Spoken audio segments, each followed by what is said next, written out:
Adding large numbers in your head when you don't even have a piece of paper can be difficult. I have a method for you that will make it way easier.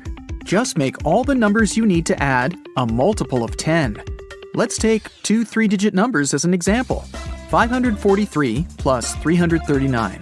Even adding these numbers on paper can be challenging, but rounding them up will make it much more manageable. In this case, 543 is rounded up to become 550, and 339 turns into 340. Now, adding these two is not much of a problem, so let's do it. 550 plus 340 equals 890. Cool, but that's not the answer to the original equation. To determine that, we need to remember how much we added to the initial numbers. That would be easy. We just need to subtract the original numbers from the rounded up ones. The results look like this. 550 minus 543 will be 7, and 340 minus 339 will be 1. Now add 7 and 1, and you'll get 8. That's how much extra we have in our rounded up sum. So the only thing left to do now is subtract 8 from 890, and you'll get your final result. 890 minus 8 is 882. And the answer is 543 plus 339 is 882. Finding any percentage that can be divided by 5 of any number using just your head is actually no big deal if you know your times tables well enough. Say you see a 5% discount to something you want to buy in a store, and you'd like to know the exact amount of money you're going to save. Let's count. Let's assume your purchase without the discount is $142.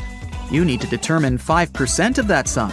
First, move the decimal point left by 1 digit, which would give you 14.2. Now divide this number by 2, and you'll get 7.1, which is also the answer to your question. The principle is simple. Finding 10% of any amount is easy, because you only need to move the decimal point left by 1 place, which we did in our first step.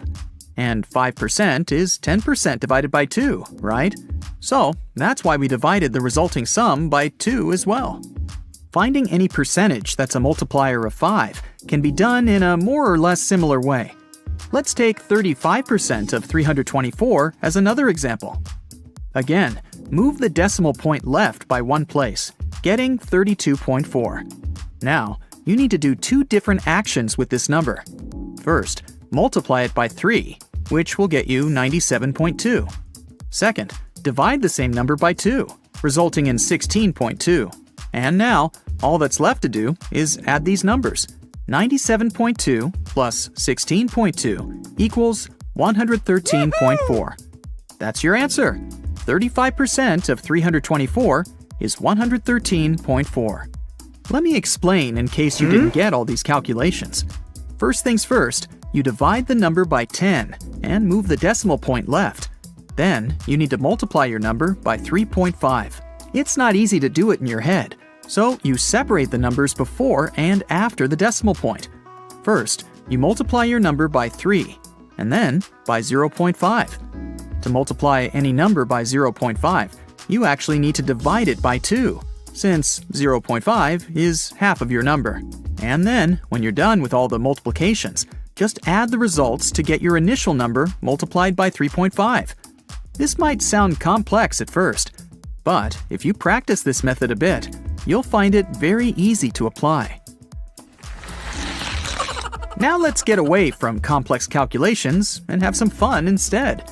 You've been told otherwise, but you can prove that 2 plus 2 might actually equal 5. Here's the simplest method to do so. Disclaimer, don't try to do this in your math class. So, we have the universal truth that 0 equals 0. Now, 0 can be a result of subtracting a number from itself.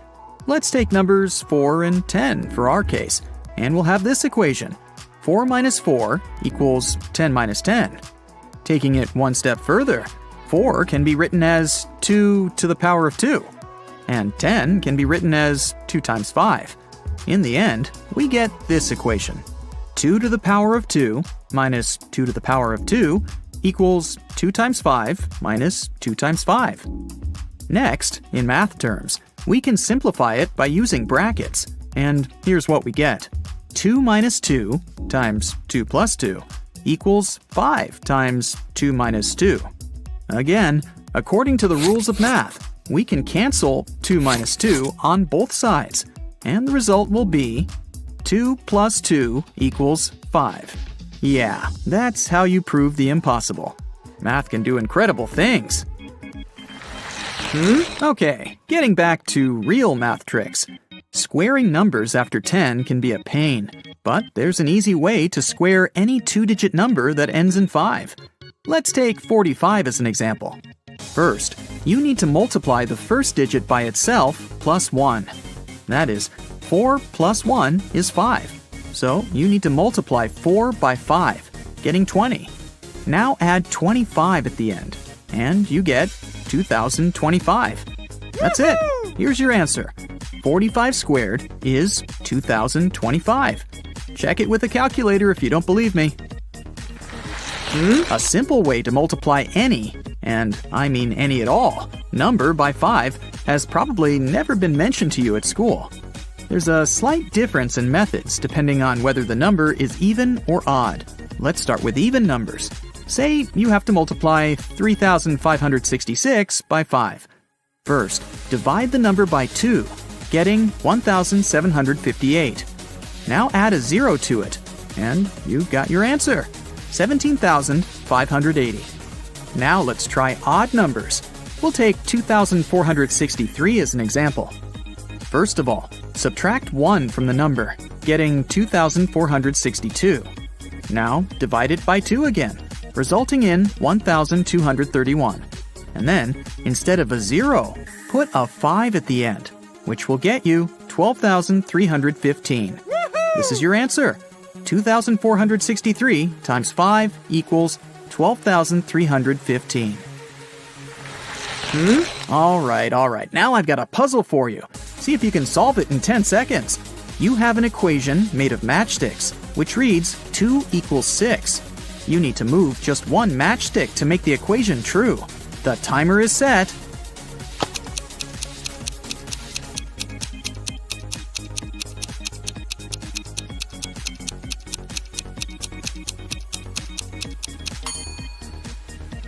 Again, this is a puzzle, so there's no conventional solution to it. If you move one matchstick from the left side and put it so that its middle is on top of the 1 on the right side, you'll get a square root symbol, and thus the equation is true. 1 equals the square root of 1. But there's also a second solution. You can move one of the matches forming a V in the right part so that they form an X instead. This way, you'll get 11 written in Arabic numerals that equals 11 written in Roman numerals. Problem solved. Let's have another math riddle, shall we? A book costs $1 plus half its price. How much does the book cost? I'll give you 10 seconds again, or just pause the video if you need more time.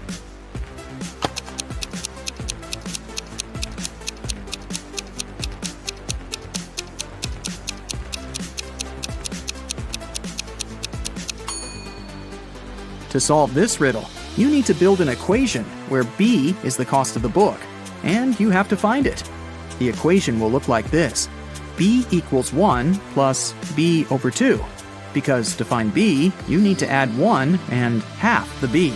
To make it simple, let's write B as B over 2 plus B over 2 in the left side, getting B over 2 plus B over 2 equals 1 plus B over 2. Now we can transfer B over 2 from the right side over to the left and get B over 2 plus B over 2 minus B over 2 equals 1. Subtracting B over 2 from itself leaves us with B over 2 equals 1. So the only thing left to do is multiply 1 by 2, and you'll get B. The answer is B equals 2. Now, if you solve this puzzle on your own, you just might get to Oxford University. In the finals of a logical game, 2 players are contesting for the prize. The prize itself is placed under one of 5 objects you can see on the screen. Sheila was privately told the shape of the object under which the prize was hidden. Colin was privately told the color of that object.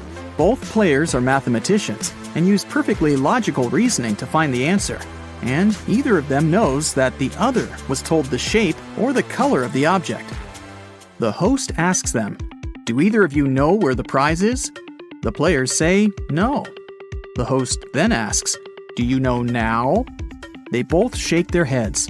The host asks again, "Do you know now?" And the players answer yes in unison. How can this be? And where is the prize? Pause the video if you want to try to crack this puzzle on your own, or watch further to find out the answer.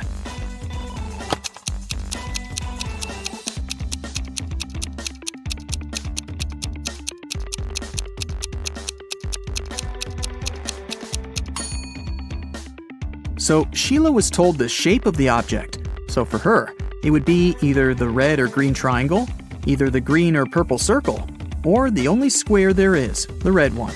Colin was told the color of the object. So for him, it's either the red triangle or square, either the green triangle or circle, or the only purple circle there is. When the host asked whether either of them knew where the prize was, and they answered no, they both got new information. For Sheila, it was definitely not the square, and since Colin didn't know the answer either, it wasn't the purple circle. Colin used the same reasoning, so they both eliminated two options. After the second question, neither of them still knew the answer, and they got new info again. Sheila was left with two triangles and one circle. She knew the shape of the object, so if she still didn't know where the prize was, it couldn't be the circle. And Colin was left with two green and one red shape.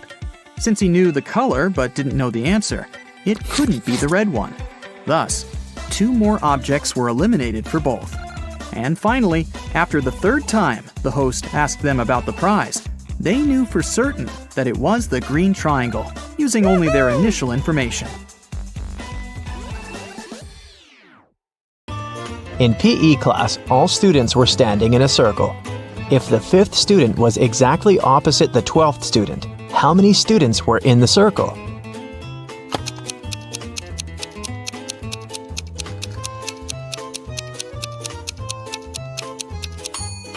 Between student number 5 and student number 12, there are 6 other students.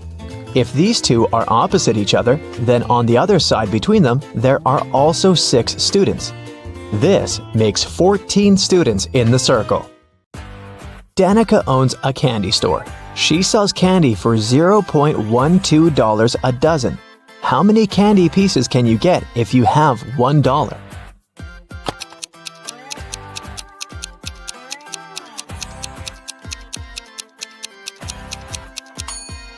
$0.12 for a dozen mean that one candy costs 1 cent. So if you have $1, you can get 100 candies. For casting a spell, Flora should put these stones in the correct order. She has 4 of them: purple, green, red, and blue.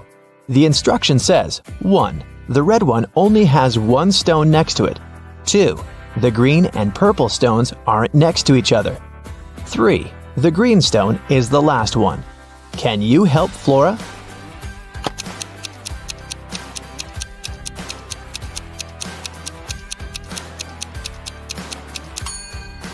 If the red stone only has 1 other stone next to it, then it's either the first one or the last one. But since green is the last one, then red is the first one. If the green and purple stones aren't next to each other, then there's the blue stone between them. So, the correct order is red, purple, blue, and green. It was midday. Kaylin was exploring a big local forest. She found an abandoned mansion and entered it. The door closed behind her back and wouldn't open. Oh no! Kaylin got trapped inside. There were 3 other doors leading to freedom, but there was a catch. Behind the first door, there was a huge pit that would take her miles underground. Behind the second door, there was a magnifying glass that concentrated sunlight and burned everybody and everything that entered. Behind the third door, there was a hungry and dangerous lion that would eat anybody and anything that entered. Uh-oh. How can Kaylin escape?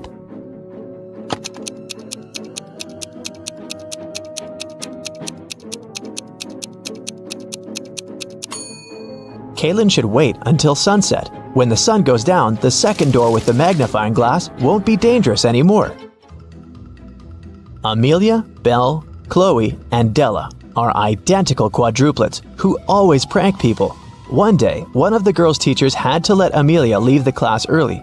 She had a doctor's appointment, but the woman wasn't sure which girl was Amelia. The quadruplets had decided to help her. Here is what they said. Amelia is one of the girls standing in the middle. No, Amelia is one of the girls standing on the sides.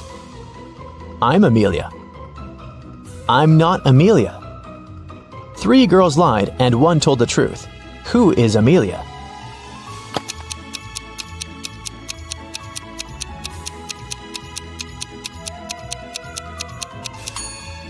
If Amelia is the first girl, then 2 girls told the truth, the second and the fourth ones.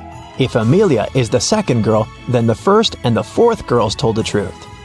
If Amelia is the third girl, then the first and the third ones told the truth. But if Amelia is the fourth girl, then only the second girl told the truth. So, Amelia must be the fourth girl.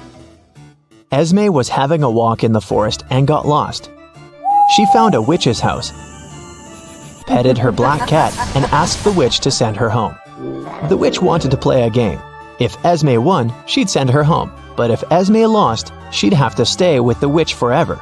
We'll be saying numbers between 1 and 10. The next player will have to choose a number that's between 1 to 10 greater than the previous one. The first person to say 50 wins. You can start. How can Esme win?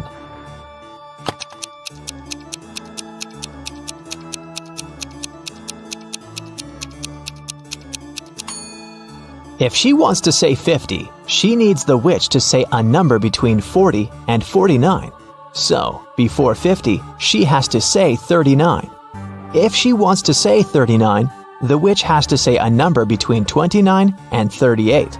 So, Esme has to say 28, and before that, 17, and before that, 6. So Esme must start with 6 and then say 17, 28, 39, and 50. Cassidy woke up in a dungeon and couldn't remember what happened to her. She needed to get out, but the door was locked and required a password. Can you guess what the password is?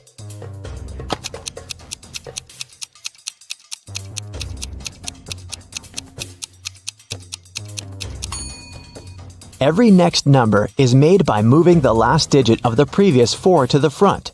So, the password must be 4728. Mrs. Davies is an elderly lady telling a story of her life. After I lived 1/4 of my life, I got my first car. I married 1/12 of my life later. 1/6 of my life later, I started a business. 1/4 of my life later, I got my first granddaughter. She just turned 18. How old is Mrs. Davies?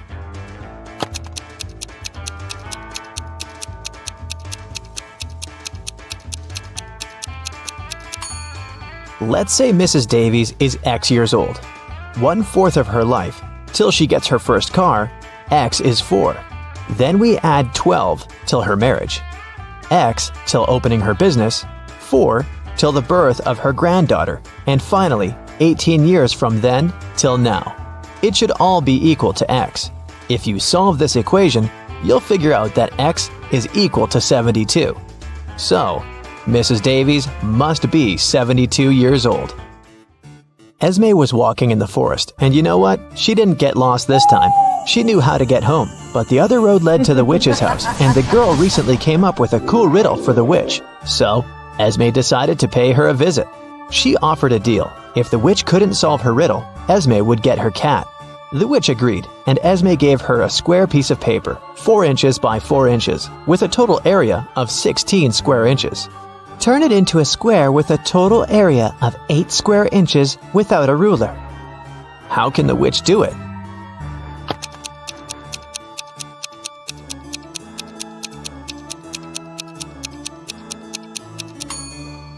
The witch should fold the 4 corners of the square towards the middle. This way, she'll get a square that is exactly twice as small as the original one.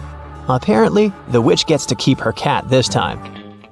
There's a box filled with balls of different colors, 5 red ones, 8 blue ones, and 11 purple ones. Allison has a tricky task. Blindfolded, she has to keep picking up balls until she's sure that she has balls of at least 2 different colors. What's the minimum number of balls she should pull out of the box?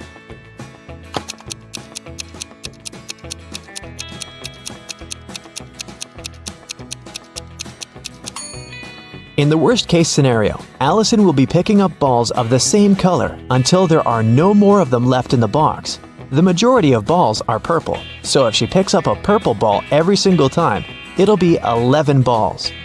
And only after that will she get a ball of a different color, so she should pick up 12 balls. It was Aviana's birthday, and she went to buy herself an ebook she'd been dreaming about.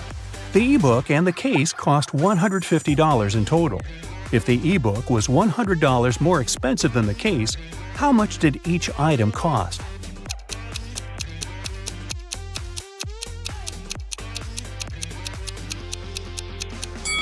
Alright, let's say the case cost X. Then, the ebook cost X plus 100. Together, they cost $150. So X, the case, plus X plus 100, the ebook, are equal to 150. Now, solve the equation. 2x's equal to 150 minus 100, or 50. So 1x is equal to 25. So the case cost $25 and the ebook cost $125. Well, that adds up. Now, to celebrate her birthday, Aviana wants to go to the movies. She has 2 friends whom she wants to take with her. A movie ticket costs $8. What is cheaper? Go to the movies with each friend separately or with the 2 of them together?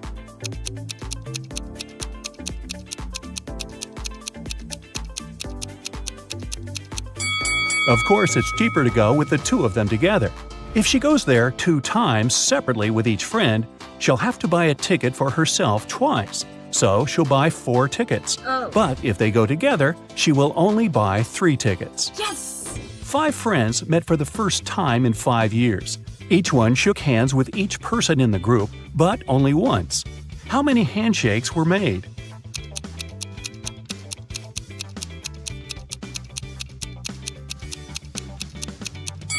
No handshakes were repeated. Let's see it like this.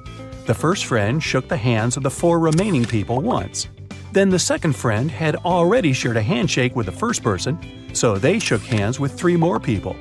The third friend had shaken hands with the first 2, so he shook hands with 2 more people. And then, finally, friends 4 and 5 shook hands too.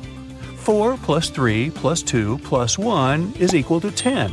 So there were 10 handshakes. Brinley has to sneak into her mom's computer to delete some emails she had accidentally sent her. Ooh. Mom has a poor memory, so she always has notes with her passcodes. Luckily, the note is right on the desk again. What's the passcode?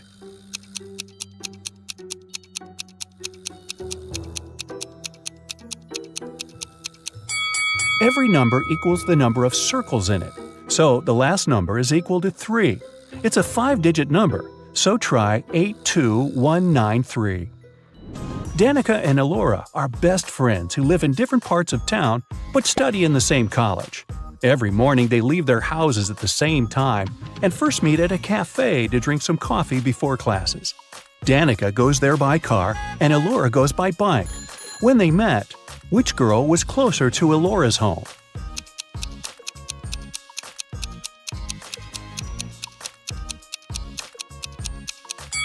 When they meet, they're in the same spot, so no one is closer than the other one. Mrs. Marshall owns a factory that produces office desks. 4 workers can build 4 desks in 4 hours. If she hires 4 more people, how many desks will 8 workers produce in 8 hours?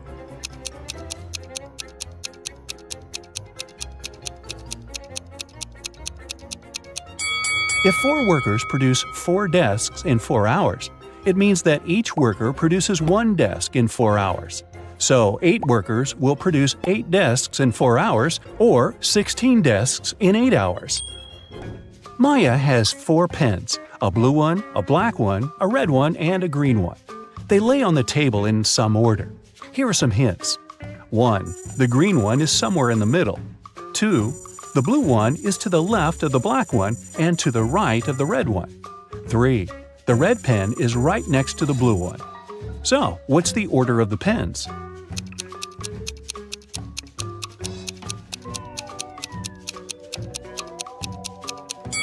Green is somewhere in the middle.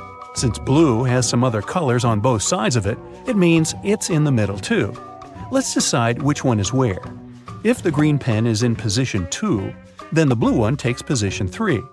We know that the blue one is on the left of the black one, so black takes position 4, and red must be in position 1. But it doesn't fit, because the last condition is that the red and blue ones are next to each other.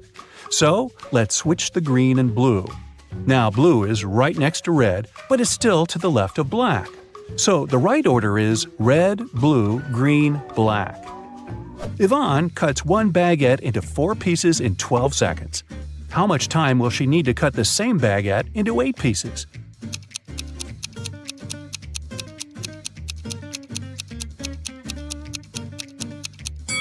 "28 seconds. To cut a baguette into 4 pieces, she must make 3 cuts. If it takes her 12 seconds to make 3 cuts, it means that she makes 1 cut in 4 seconds. So, if she now wants to cut it into 8 pieces, she needs to make 7 cuts. So, 7 cuts, 4 seconds each, would take 28 seconds. Ellery came back home with her term grades. She got all A's but 3, all B's but 4, and all C's but 5. So, how many A's, B's, and C's did she get?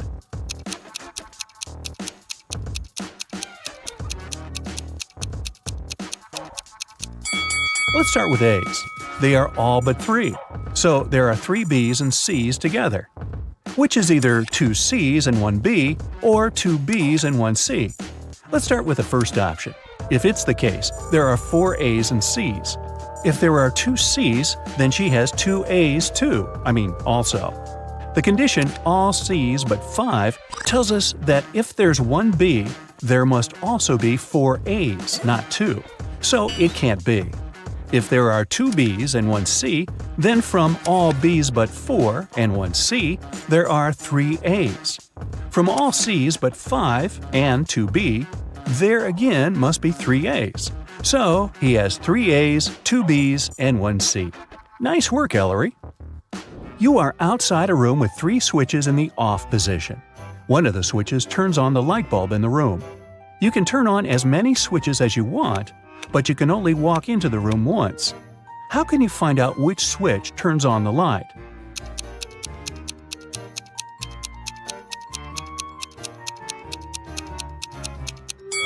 Turn 2 random switches on and wait a couple of minutes. Then turn one of them off and walk into the room. If the light is still on, then the controlling switch is the one you left in the on position. If there's no light, touch the light bulb. If it's hot, then the controlling switch is the one you just turned off. If the light bulb is cold, that switch is the one you didn't turn on. Every Sunday, Mrs. Adams gives her daughters pocket money. Half of the whole amount goes to the oldest daughter, Stella. The second sister, Ashley, gets half of the amount Stella gets. Eleanor gets 1/6 of the total amount, and the remaining $10 goes to the youngest daughter, Sierra. How much money does Mrs. Adams give away?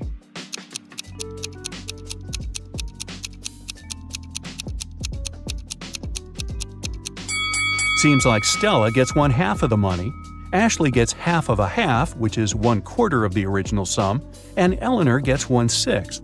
They're all a fraction of 12s. So Ella gets 6 12s, Ashley gets 3 12s, and Eleanor gets 3 12s. Together, it's 11 12s, which means that Sierra gets 1/12, which is $10. So Stella gets $60, Ashley gets $30, Eleanor gets $20, and the whole sum is $120. Hey, if I were Sierra, I would complain. Annabeth is going by train to visit her best friend, Brooke. The train is 500 feet long, and it's moving at a speed of 500 feet a minute, and it's now traveling through a 500-foot-long tunnel. How long will it take for the train to go through the tunnel?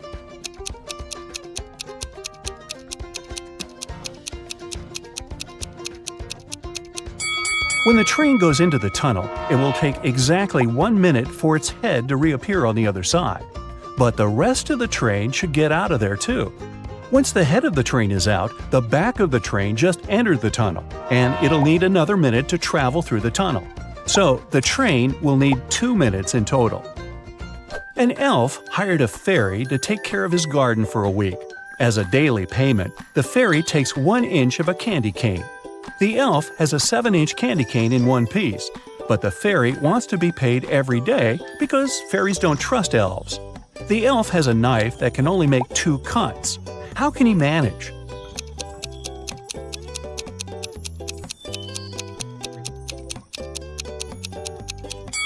He should make 2 cuts and divide the candy cane into the pieces of 1/7, 2/7, and 4/7.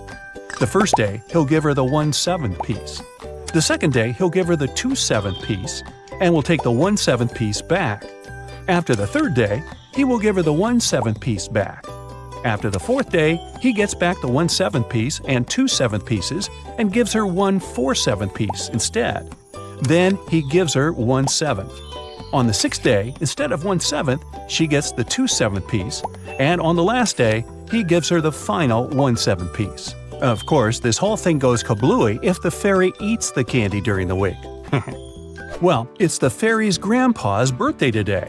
She wants to visit him and bring him birthday candy canes. Her grandpa lives in a different town, and there are 3 gates to cross on the way. At every gate, there is a guard. To cross, the fairy has to pay a fee of half of the candy cane she has, but she gets 1 candy cane back. What's the minimum number of candy canes the fairy should take from home to make sure she arrives at her grandpa's with 2 candy canes for him?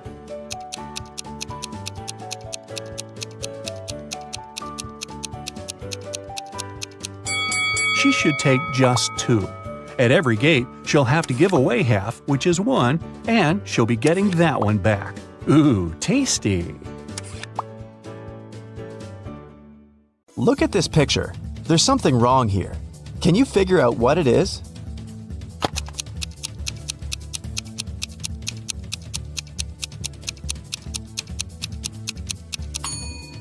Most wristwatches are made with the crown on the right side. Detective Harris has come to investigate a new case. A car crashed into a restaurant window, smashing it. There are 2 suspects, Julie and Douglas, but each of them claims it's the other person who did it. Can you figure out who's lying?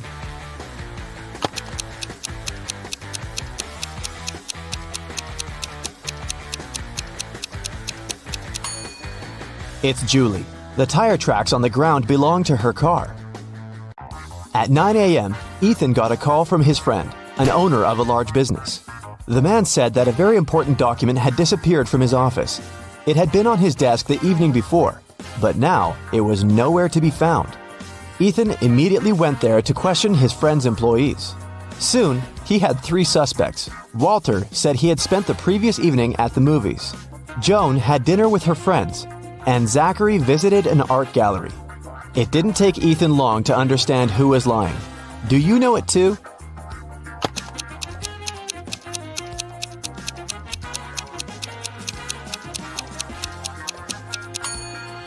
It was Walter. His ticket isn't torn. It means he didn't enter the movie theater. Look at these prehistoric people.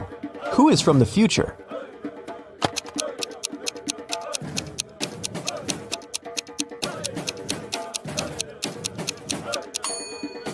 It's one of the guys carrying water.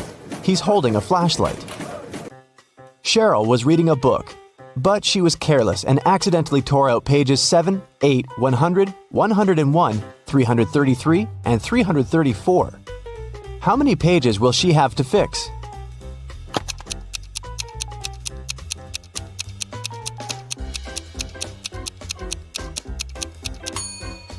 Just 4. 7 and 8, as well as 333 and 334, are different sides of one page. Olivia called the police. She told them someone had broken into her house, tied her up, and taken all her money and valuables. When the officers arrived, the entrance door was open, and Olivia was indeed tied to a chair. And still, the detectives didn't believe her story. Why?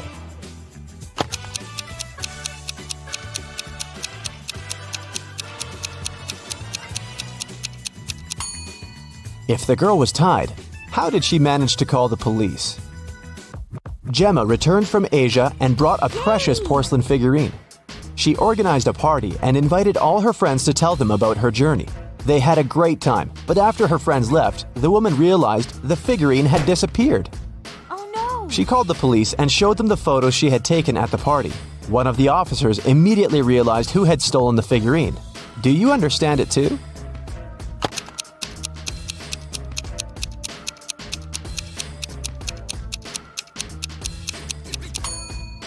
It was Emma. She hid the figurine under her hat. Look at these 4 matchstick patterns. Which one is different from the rest?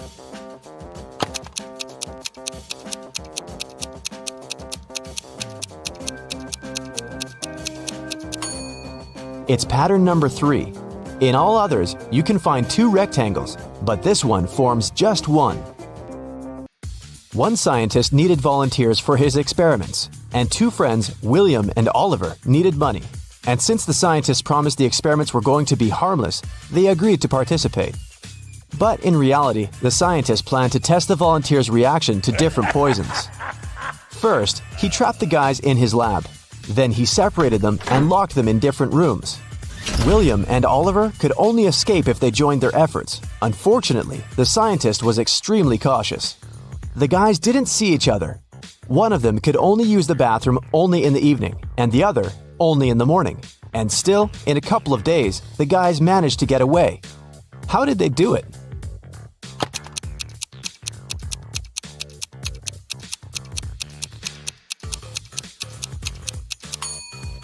They wrote messages to each other on the steamed-up mirror in the bathroom with their fingers. They could read the messages later by breathing on the mirror. I shave, cut, and wash several times a day, but I still have more hair than you can imagine. Who am I?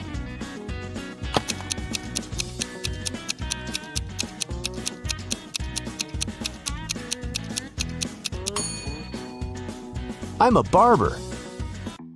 Adam was driving home late at night when he noticed he was about to run out of gas. He stopped at a gas station to fill his gas tank and buy some snacks. Inside, there was a cashier and one more customer dressed in black. When Adam came up to the employee to pay, she told him $5.05. Adam paid, went outside, and called the police to report an emergency. Why did he do it?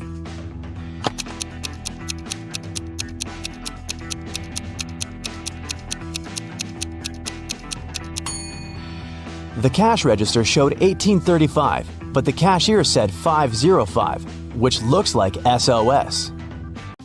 Look at these emojis. How sharp is your vision? Can you spot the girl?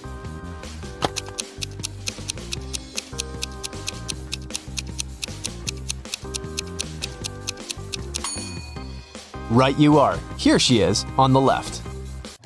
Can you find all 6 Ys in this picture?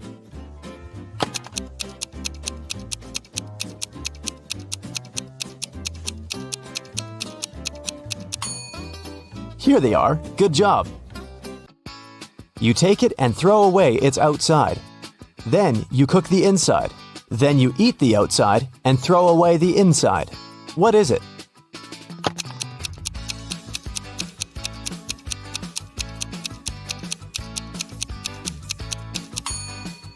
You've just eaten corn on the cob. Marcus woke up in a dark basement with just one candle burning on the table. He saw 3 doors in one of the walls and 3 keys lying on the table. How many attempts did the guy need to figure out the key for each door?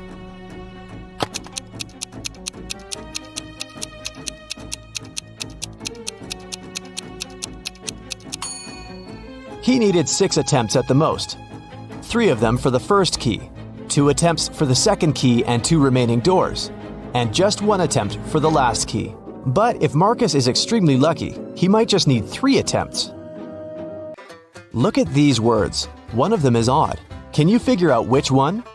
First, second, third, fourth, fifth, sixth, 7th, 8th, 9, 10, 11, 12, 13, 14, 15, 16.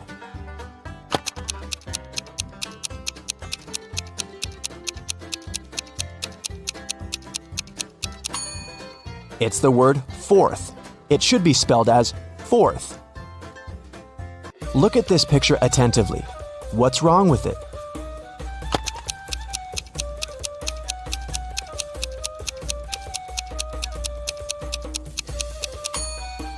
There are no shadows here. Larry's mother asked the guy to do some grocery shopping. She gave him a shopping list and her bank card, but the woman knew her son was very absent-minded. That's why she gave Larry a small note in case he forgot the card's PIN number. When the guy was at the register, he realized he had indeed forgotten the PIN. Larry pulled the note out of his pocket and immediately remembered the PIN. Can you figure out what it was if the note had a fly, a cat, a person, and a snake drawn on it?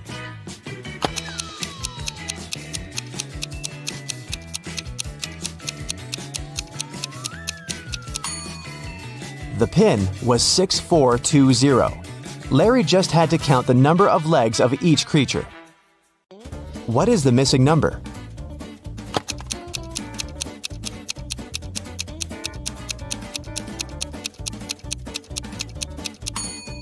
It's 78. When read upside down, those numbers are 86, 87, 88, 89, 90, and 91. When someone robbed a bank in a small town on a snowy Monday, the police have 4 suspects. But all these people claim they've been at home all day long. Look at their homes and try to figure out who's lying.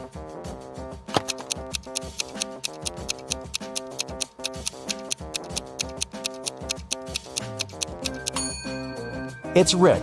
He returned home only recently. He parked his car near the house after the snow had already built up on his driveway. You need to move only 2 matchsticks to get 2 squares. How can you do it?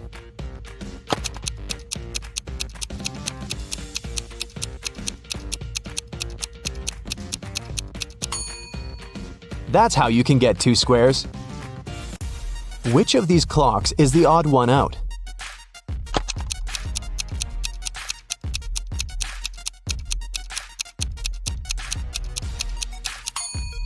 It's clock C. On its face, 13 has taken the place of 12. Thomas loved asking his friends to solve all kinds of funny riddles. If they answered correctly, he helped them with whatever they had problems with. One day, Daniel came to Thomas and asked for help with his math exam. He knew the rules though. He had to solve one riddle first. "What kind of running leads to walking?" Thomas asked. Do you know the correct answer?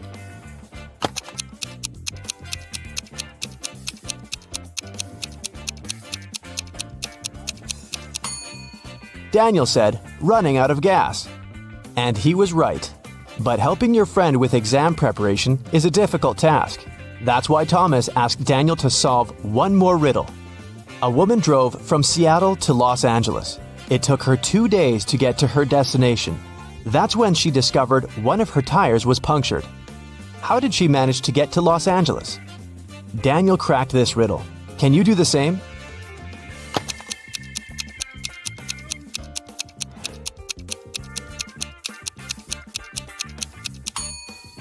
The punctured tire was the spare one. Detective Parkson was working on a tricky case. One day, he vanished. His colleagues found an encrypted note on his desk. The officers knew Parkson had 3 suspects: Milana, Susan, and Emily. Who had some information about the detective's disappearance?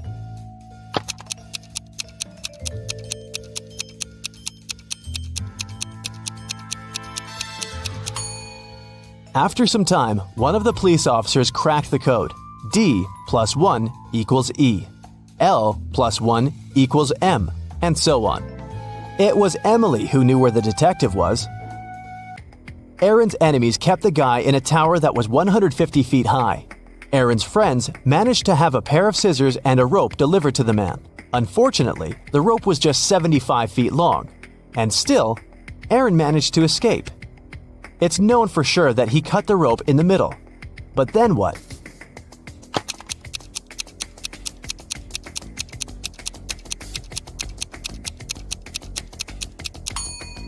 The guy did cut the rope in the middle. Not across, but along. He tied the 2 parts of the rope together and got down to the ground. Mike pointed at a young woman in the street and said, "She's the daughter of my grandfather's only son." Is the woman related to Mike?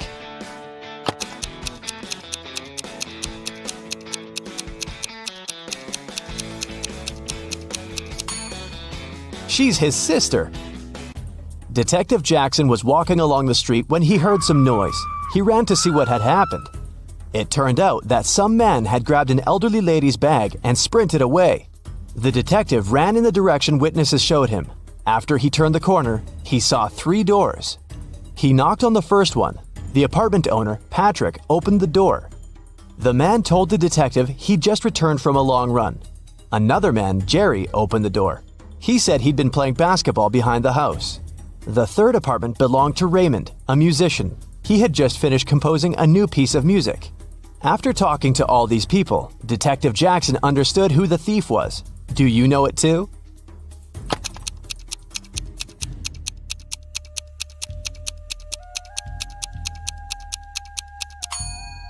The thief is Jerry. He claimed he'd been playing basketball, but he was holding a football while talking to the detective. Kira is a very independent young lady. 2 years ago, she moved into a 1-story house in Alaska. Since then, she's been living there with her dog. Her house is made of sandstone, and it's pretty cozy and warm. Can you guess the color of the stairs inside?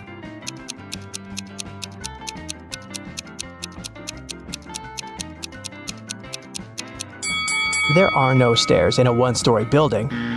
One day, Kira went to town to buy some dog food and meet with her sister, Mia. They went for a walk and stopped in front of these 2 houses. In each house, a family with 2 pets with dogs or cats lived there. Kira told Mia 2 facts about those houses. On the left, the family has a dog that likes dry food, but the other pet loves canned food. And the family in the house on the right has a 7-year-old dog and a newborn pet. Mia asked Kira, "Do both families have a cat?" Kira replied, "I'm not sure, but if you manage to guess the house with the cat, I'll give you $100. Can you guess which family is more likely to have a cat?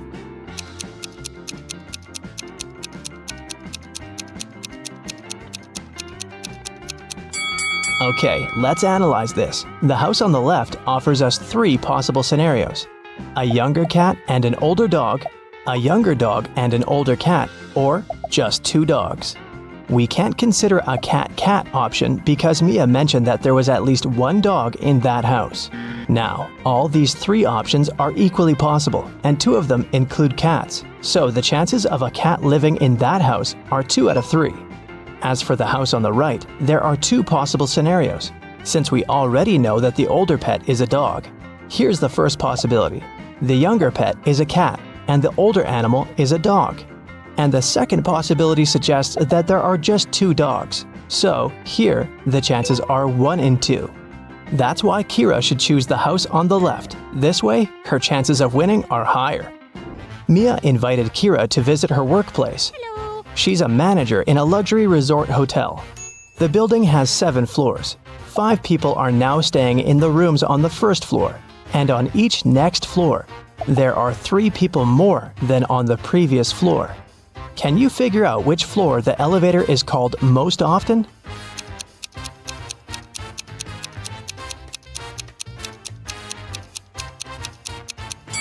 To the first floor. Any person living not on the first floor has to call the elevator to get to their room. Will is a famous billionaire. He decided to stay in the best room in the hotel. He's got 3 gold bars that weigh 4, 2, and 1 pound respectively. The charge for the room is 1 pound of gold per day, and the hotel staff don't accept any advance payments. Will wants to stay at the hotel for 7 days. How can he pay for the room?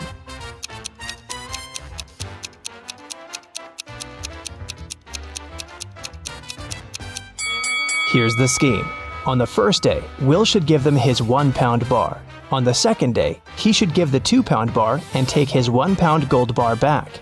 On the third day, Will should pay with the 1 pound bar again. And on the fourth day, the guy should give the 4 pound bar and take both the 1 and 2 pound gold bars back. On the 5th day, he can pay with the 1 pound bar. On the 6th day, he can give them the 2 pound bar and take the 1 pound bar back. And finally, on the 7th day, Will should pay with his last £1 gold bar.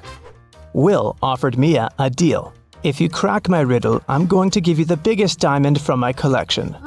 He arranged these matchsticks in a square, which contained 4 smaller squares.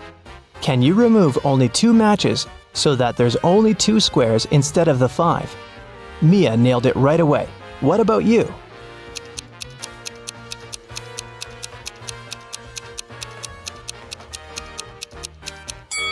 Here's the solution. You have to remove these matchsticks, and voila, you have only 2 squares left. Then Will offered Kira an opportunity to win a fortune. There are 100 precious red stones and 100 simple white stones in his collection. The billionaire gave the girl 2 different bags labeled heads and tails. She can put the stones wherever she likes. Then, Kira has to flip a coin and choose a stone from the corresponding bag, heads or tails. If it's a red one, she will receive all the precious stones, but if she picks a white stone, she'll get nothing. How should Kira distribute the stones to increase her chances of winning?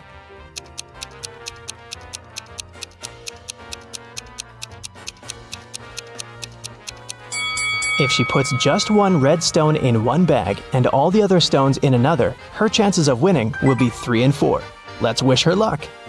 There are both humans and werewolves in the lobby of this hotel. They look very similar, so you can't identify who is who by their appearance. Both people and werewolves tell either only the truth or only lies. These 2 handsome gentlemen came up to Mia and Kira. Adam said, "Bill is a lying werewolf and I'm a human." And Bill said, "Adam is telling the truth." Can you help Kira and Mia decide who these 2 guys really are?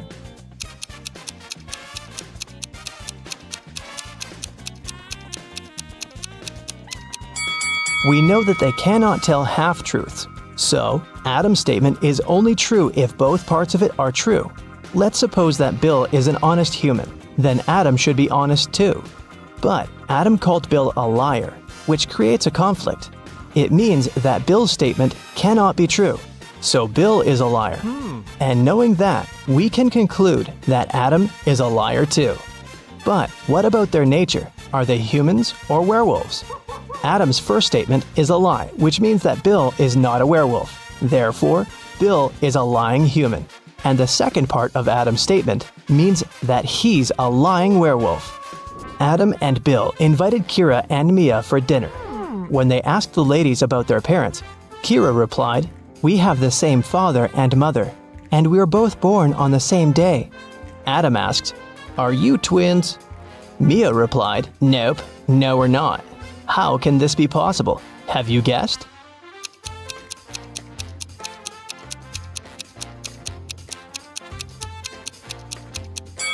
Kira and Mia are not twins. They're 2 of a set of triplets. They have a third sister, Sophie. Hi. Kira and Mia went to the swimming pool. They saw 10 swimmers chilling on sunbeds near the pool. 2 of them decided to jump into the water. How many swimmers remained near the pool at that moment?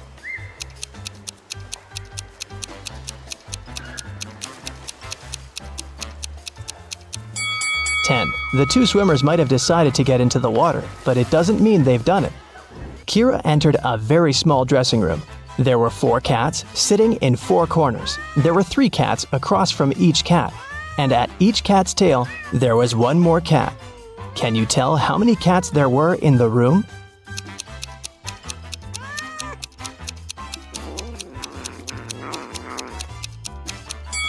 The room was very small. Each cat was sitting near the tail of the cat from the neighboring corner. In the ladies' room, Mia met this weird woman standing in front of the mirror and applying some lipstick on her forehead. Can you guess what's going on?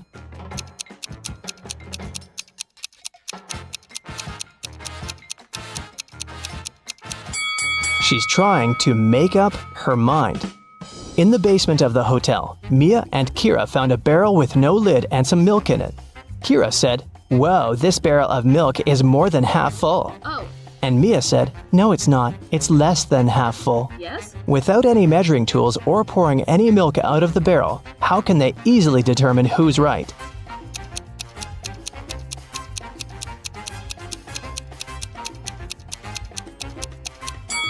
They should tilt the barrel until the milk touches its lip. If the bottom of the barrel is visible, it's less than half full. And if the bottom is still completely covered with the milk, then it's more than half full. A large group of students came to a scientific conference held at the hotel. 280 students study chemistry, 254 students study physics, and 280 students study biology. At the same time, 97 students study both chemistry and physics, and 138 students study both physics and biology, and 152 students study chemistry and biology. Also, there are 73 students who study all three subjects. Can you figure out the total number of students at the conference?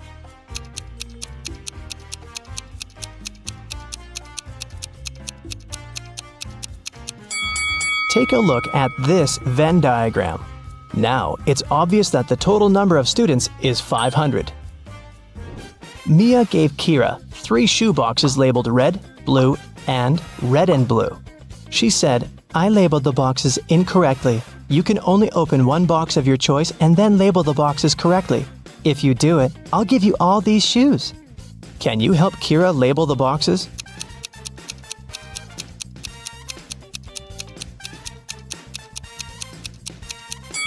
Kira should opt for the box labeled red and blue. Since the boxes are labeled incorrectly, this box will contain either red shoes or blue shoes. Let's suppose that Kira found red shoes inside the box. Now she can remove the red label from the wrong box and put it on the correct one. Meanwhile, the box labeled blue cannot have blue shoes inside. Neither can it contain red shoes. It means the blue box must contain both red and blue shoes.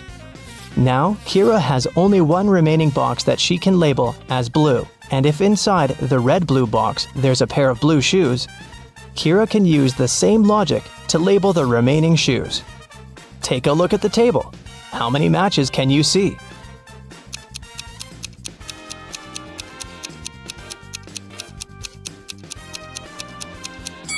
8. Here they are. During a visit to an antique store, Rachel found a peculiar piece of gold. It turned out that the man who brought it to the shop mentioned it had once belonged to a pirate named Captain Benedict Jameson. He said he had hidden the rest of his treasures on an island. The map was hidden inside a cave that was located on a beach on the same island, but no one has managed to find the treasure yet. Rachel was intrigued, so she called her friend Jeremy and convinced him to set sail there to search for this treasure.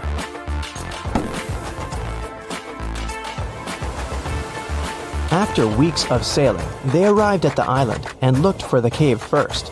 Can you spot it?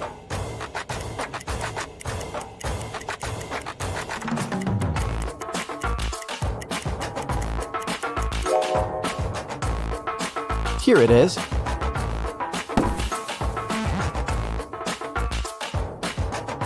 Three different paths within the cave led to the map.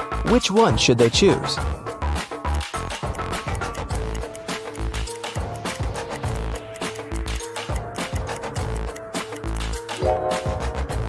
Notice the blinking eyes of a wild animal waiting for its prey in the shadows of the second path? There is a rather large spider web blocking the third path. That must only mean there's a large spider that made it. So, the safest option is the first path.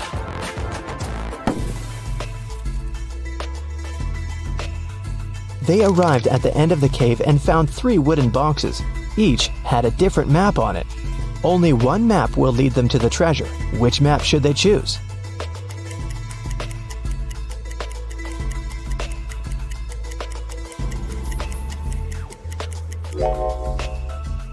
The area that the first map shows is surrounded by trees. The second map shows an area surrounded by the ocean. The area on the third map is surrounded by mountains. So, since they're on an island, they should choose the second map. On the back of the treasure map, they found a message written by Captain Benedict himself. Congratulations, traveler. You've picked the correct map. Now you're a step closer to finding the rest of my wealth. But I warn you, the journey ahead won't be simple. You'll have to solve every riddle that I have for you, and only then will you be able to find my treasure. According to the map, they had to enter the forest. Captain Benedict left another riddle on the map about it. My friend will accompany you from here on, but first, you have to find the tree that it lives on. Look for a fruitful palm tree. If you try to bite the fruit I'm talking about, you'll break your teeth. I guarantee. Take a look around. Which tree do you think that the captain is talking about?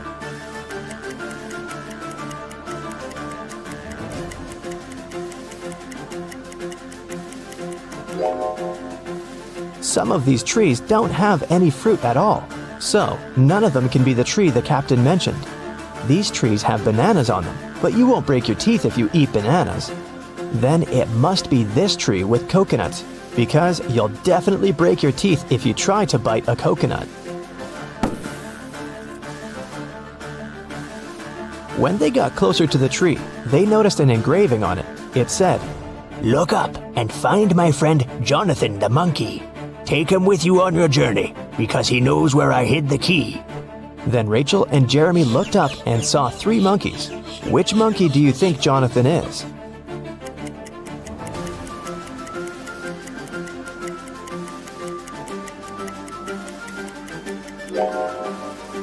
Notice that the 3rd monkey is holding the same piece of gold as the one Rachel found at the antique store. This guy must have access to the treasure, so he must be Jonathan. Rachel and Jeremy tried taking Jonathan with them, but he refused to even move. How do you think they can convince Jonathan to come with them?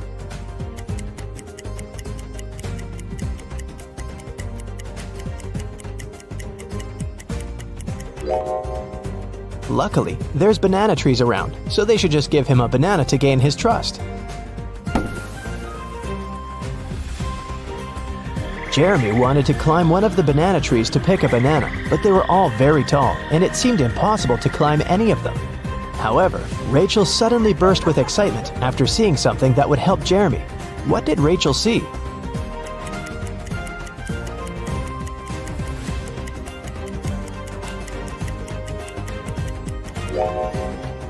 Take a closer look at the trees. One of them has an old rope ladder attached to it.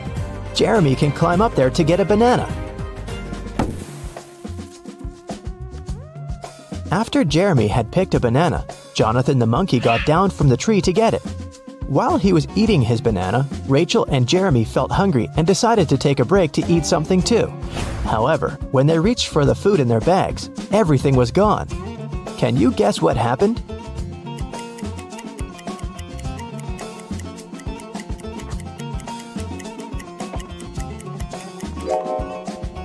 Did you notice something strange as Jeremy was climbing the tree? Let's rewind a bit to show you what happened. The monkeys were stealing all the food from Jeremy and Rachel's bags. Rachel and Jeremy had nothing else to eat other than the bananas off of the trees. But when Jeremy tried to climb up the rope ladder again, the rope broke. Now that they wouldn't be able to pick any bananas, they had to find something else to eat. They walked around and came across a waterfall. Rachel suggested that they catch some fish. Jeremy then caught 3 different fish, but only one of them was safe to eat. Can you tell which one?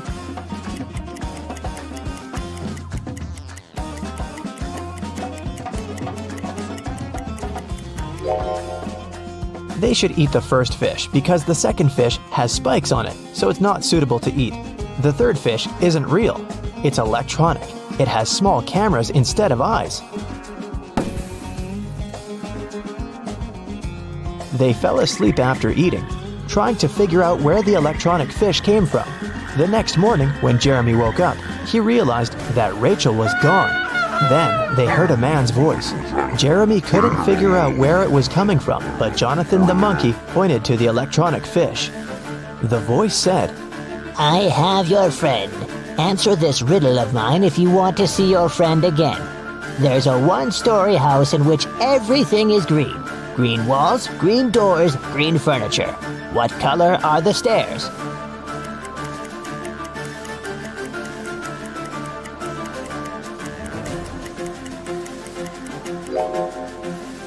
Since it's only a 1-story house, there aren't any stairs in it. Suddenly, the waterfall stopped flowing, and the cave appeared behind it. The voice said, Enter. Inside, an evil scientist was waiting for Jeremy. He said that he was going to give him a chance to save his friend. He took Jeremy to a water tank with 3 different creatures in it. The scientist said, One of these creatures is Rachel, but the other 2 are not human at all. I will free your friend if you can guess correctly which one she is.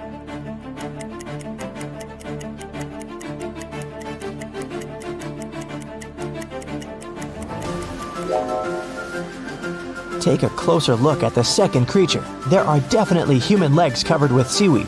That must be Rachel. The evil scientist set Rachel free, but didn't let them leave the cave just yet. He showed them 3 gates. If they choose the right one, they'll be free to go. Behind the first gate, hundreds of poisonous snakes are waiting. Behind the second gate, there is a vicious vampire. Behind the third gate, there is a pack of hungry wolves. Which door should they choose?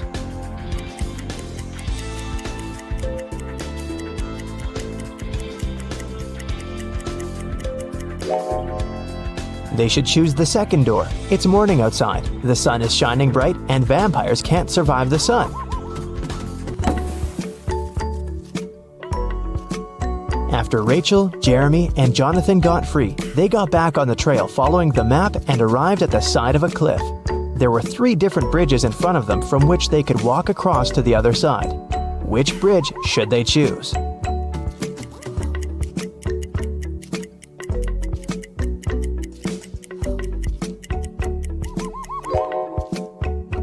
The wooden bridge looks very old. It won't be able to hold their weight. Even though the metal bridge looks sturdy, it's very narrow and it has no railings. They might lose their balance and fall. So, they should choose the glass bridge. As they continued their journey, they walked into a swamp without noticing, and they got stuck in it.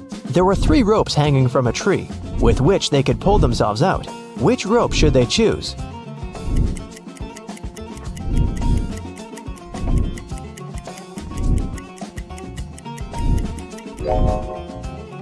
The first and the third rope are no ropes at all. One of them is a snake and the other is a tiger's tail, so they should choose the second rope.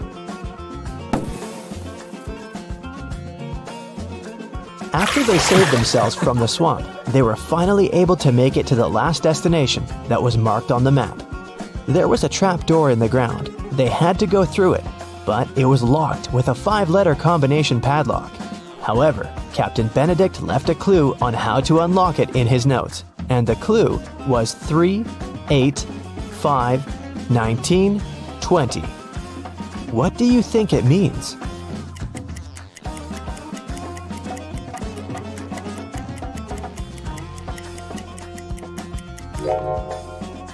Each number represents its respective letter in the alphabet. The 3rd letter of the alphabet is C. The 8th letter is H. The 5th letter is E. The 19th letter is S. And the 20th letter is T. So the passcode is the word chest.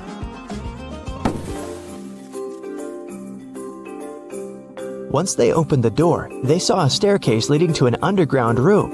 When they entered it, they found 3 different chests. Only one of them holds the treasure. Which one is it?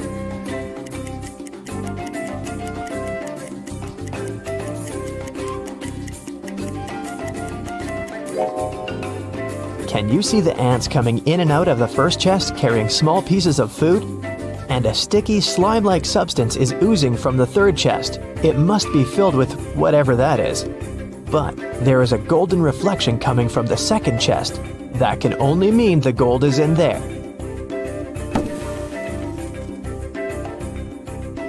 They left the room with the treasure chest. However, the chest was locked, and the map didn't have any more notes or directions on it.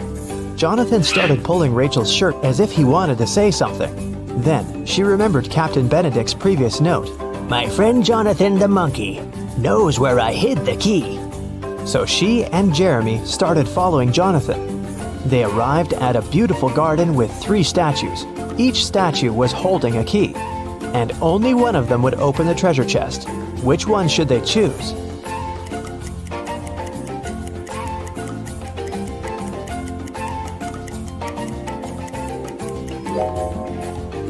Take a closer look at the treasure chest.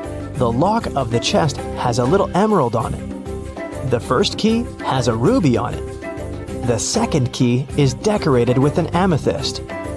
And the third key has an emerald on it. Since it matches the lock, this must be the key they should choose. I have a math workout for you today, but first, let's have a little warm-up. How many ducks do you see in this picture?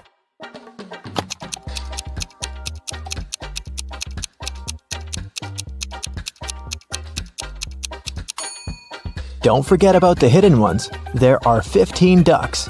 Did you find them all? Okay, now count all the flowers.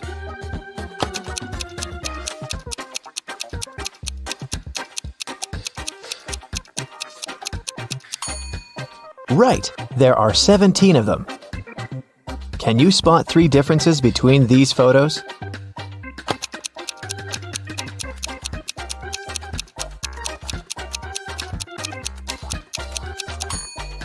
Here they are. And another one. There are 3 differences again. Do you see them?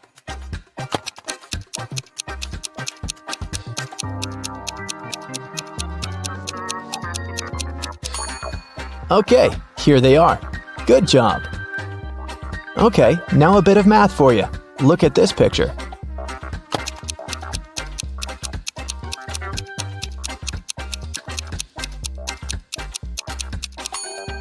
The only number multiplied by itself that gives 25 is 5, so this shape equals 5. This way, the other shape from the second equation is 4. 4 and 6 make 10, so the red circle equals 6. Then, 5 multiplied by 6 gives us 30. This one is similar, but a bit harder, so be very attentive.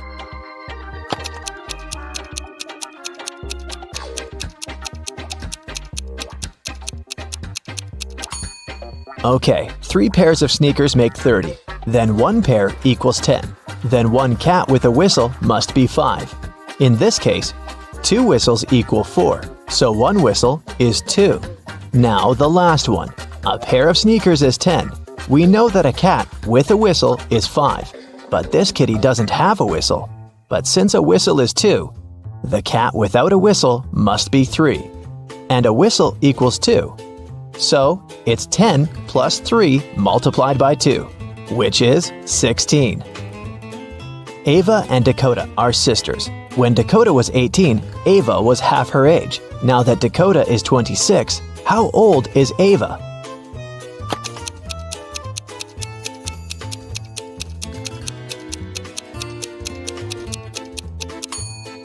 When Dakota was 18, Ava was 9, so the age difference between the sisters is 9 years.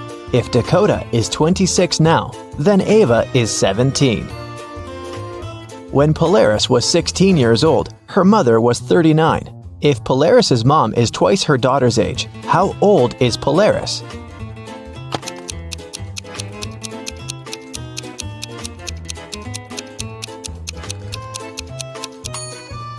The age difference between Polaris and her mother is 23 years.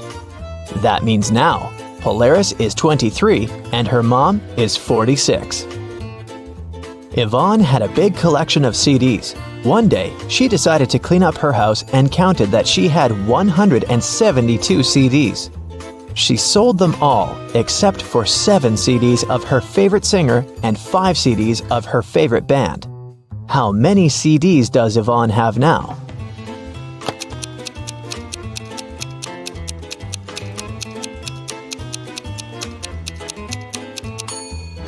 Well, if she gave up all but 7 plus 5, it leaves her with 12 CDs.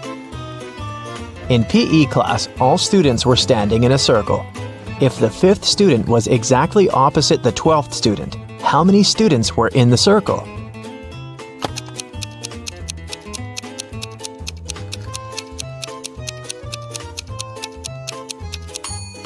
Between student number 5 and student number 12, there are 6 other students. If these two are opposite each other, then on the other side between them, there are also 6 students. This makes 14 students in the circle. Danica owns a candy store. She sells candy for $0.12 a dozen. How many candy pieces can you get if you have $1?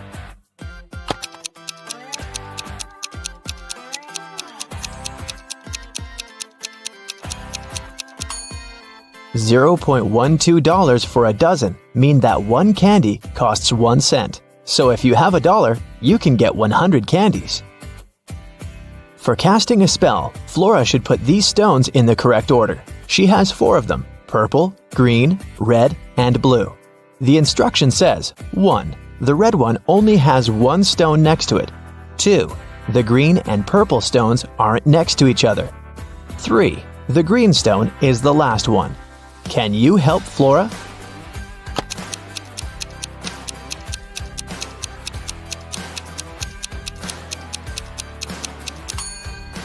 If the red stone only has 1 other stone next to it, then it's either the first one or the last one. But since green is the last one, then red is the first one. If the green and purple stones aren't next to each other, then there's the blue stone between them. So, the correct order is red, purple, blue, and green. Brandon is the brightest student in his college.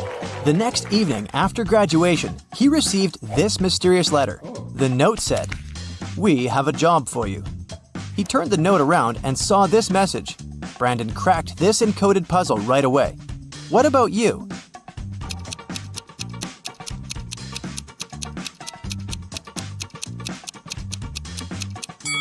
Brandon's job interview will take place in a greenhouse at midnight. Brandon arrived at the meeting point. He looked around and saw a gardener lying unconscious on the floor. Brandon called the police. Experts said that someone had poisoned the gardener. Brandon called 3 people and questioned what they were doing today. Allie, the gardener's assistant, said, "Today was my day off. I've spent all my time at a pool party with my friends." The gardener's wife, Lily, said, "Oh my, I can't visit him immediately. I'm on a business trip in Rome." And the gardener's boss, Dan, said, "I had lunch with him today, and he looked perfectly fine." Brandon spotted who was lying right away. What about you?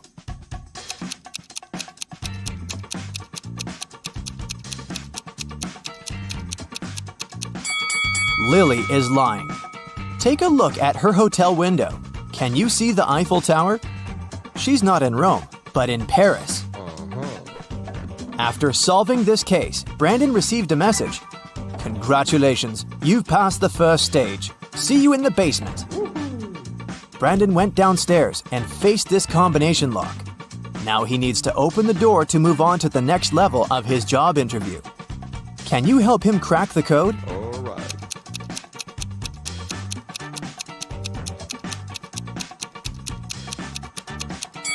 Take a look at the note near the door. It's a hint. The correct password is opinion.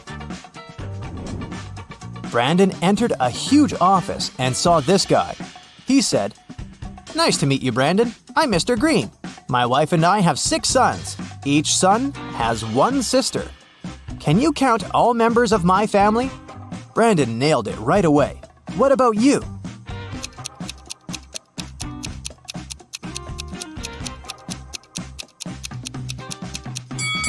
Nine. Mr. Green, Mrs. Green, 6 sons, and 1 daughter. The daughter is a sister to all 6 sons. Brandon's next task is to solve a robbery case. Last night, someone smashed a window in the local bank office to break in. The cleaner was inside, so he ran to call for help. He saw that the robbers had taken the money and busted the door open to escape when he got back. He tried to clean the mess, and some glass fragments got stuck in his sleeves. Brandon looked over the crime scene. He knew for sure that the cleaner was lying. But what exactly gave him away? The window glass, the door, or the cleaner's appearance?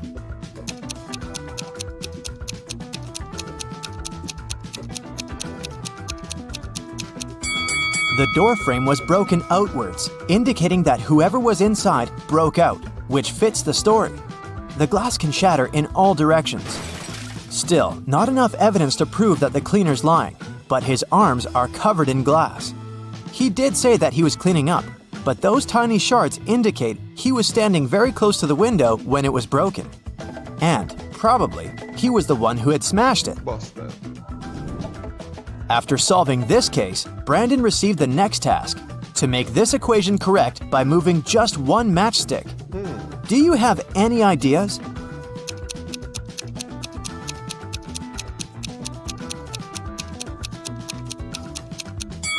In fact, there are 3 possible answers. Okay, let's see. 8 minus 4 equals 4. 5 plus 4 equals 9. And 0 plus 4 equals 4. Mr. Green offered Brandon to look through some crime scene photos. Brandon asked him, "In which one of these buildings is the new crime scene?" Mr. Green said, "The closest one." All right. Can you help him spot which of these buildings is closer?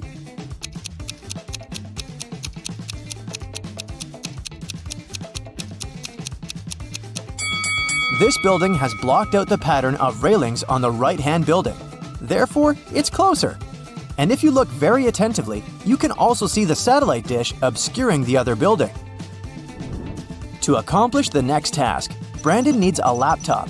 Can you help him enter the correct password? Here's a clue. It's a 5-letter word that includes 2 different vowels and 3 similar consonants. It's so strong that it can spoil your entire work. Can you guess the word?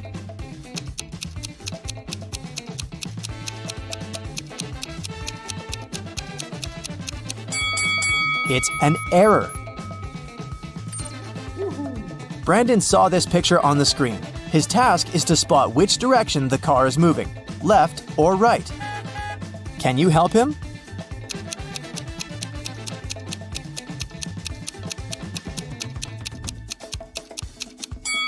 Neither right nor left. The car isn't moving because it doesn't have any wheels. Here's the next task for Brandon. Mr. Green bought a phone for $100. Then he sold it to Sam for $125. After a year, he bought it back from Sam for $150. After using it for a month, he sold it back to Sam for $175. Can you calculate if this entire deal was profitable for Mr. Green?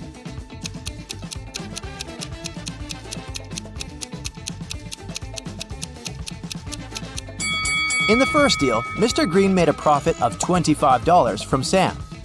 Mr. Green got a $25 profit again from Zach in the second deal.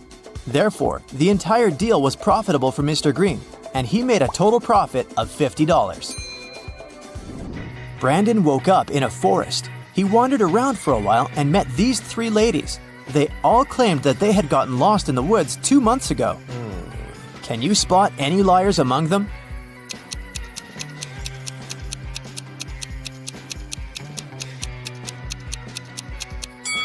The easiest way to solve this task is to look at their hair. The first lady has long blonde hair with brown roots, which means that she hasn't been to the hairdresser for a while. The third lady has naturally black hair, which has probably been growing out the same way. But the second lady has a fresh haircut and green-colored roots, which means she has recently visited a hairdresser. Therefore, she's probably a criminal trying to blend in with the others to hide from justice. After a short walk, Brandon found a huge villa in the forest. The owner of this villa was just found unconscious. Brandon has to examine the crime scene and determine the possible suspects.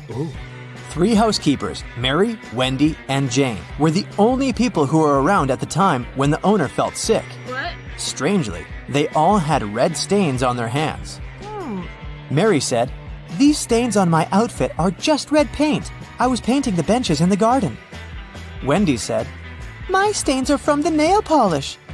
And Jane said that she had spilled grape juice on her uniform. Can you spot any liars?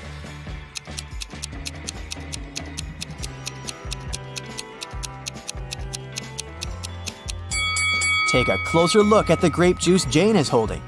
As you can see from the label, it's a white grape juice. That drink wouldn't leave a red stain. Also, all benches in the garden are blue, which means Mary had lied. After lunch, Brandon fell asleep. He woke up and found himself in jail. He began to look for a way out and found 3 doors. The first exit is guarded by angry dogs. They haven't eaten for 9 months, so they're very hungry. The second exit is guarded by a family of dragons. And finally, a group of guards is waiting behind the third door. No prisoner can escape from them. Which exit should Brandon choose?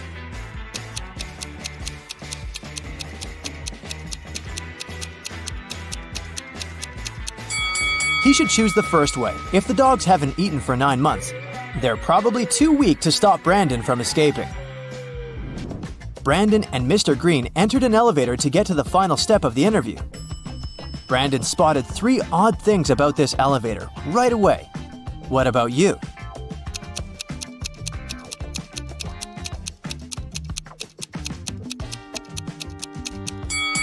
The 8th floor is missing. The mirror reflects Brandon, but it doesn't remember Mr. Green. The sign says that this elevator's weight limit is 0 pounds. Mr. Green took Brandon to his office and showed him his jewelry collection. Mr. Green said, "I have one final puzzle for you. If you solve it, you're hired. When I was your age, I collected white gems in the mountains and brought them home every evening. When I've accumulated enough gems, I decided to sell them." The local jeweler said, "I'm ready to buy your gems. How many stones do you have?" So I began to calculate.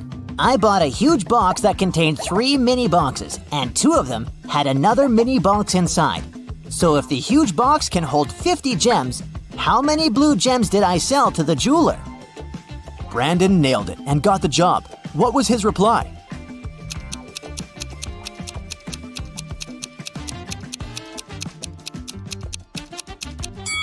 Mr. Green was collecting white gems, so he couldn't sell any blue gems to the jeweler. Tyson was thinking about buying a gym membership. There were only 3 gyms in the area where he lived. The first one was called Iron Muscles Gym, the second one was called Stronger You Gym, and the third one was called Fit for Life Gym. Now take a look inside all of them. Which one should he choose?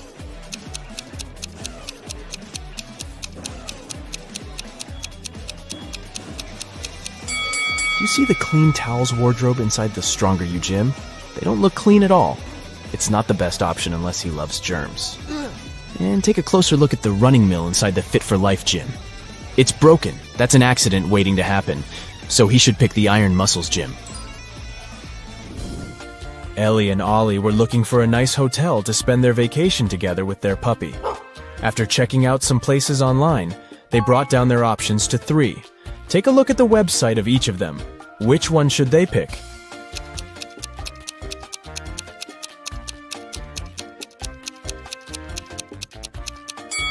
Do you notice the small stock photo sign on the photos of the first hotel's website? That can only mean they are scamming people. The second hotel seems like a good option since it's a 5-star one. But do you see the small sign on the website that says, "No pets allowed"? They can't go there with their puppy, so they should stay at the 3rd hotel. James and Jonathan went camping in the woods. As they were searching for the perfect place to set their tents, they came across a river that only had one bridge to cross to the other side. However, as soon as they stepped on it, a troll appeared in front of them and said, "I'll only let you pass if you answer my riddle. Until I am measured, I am not known. Yet how you miss me when I have flown. What am I?"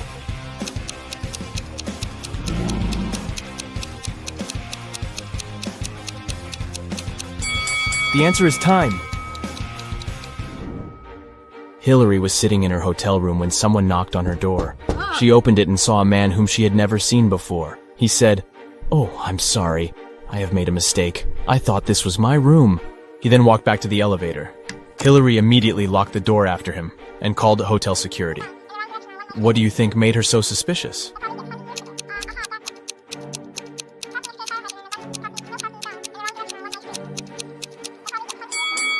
Nobody knocks on their own hotel door, but the man did that. Captain Bluebeard was traveling the sea with his crew. At one time during their voyage, 2 of his sailors were standing on opposite sides of the ship.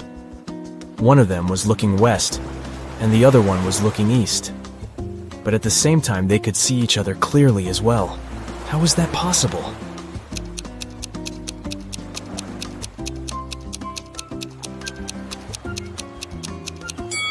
The sailors had their backs against either ends of the ship.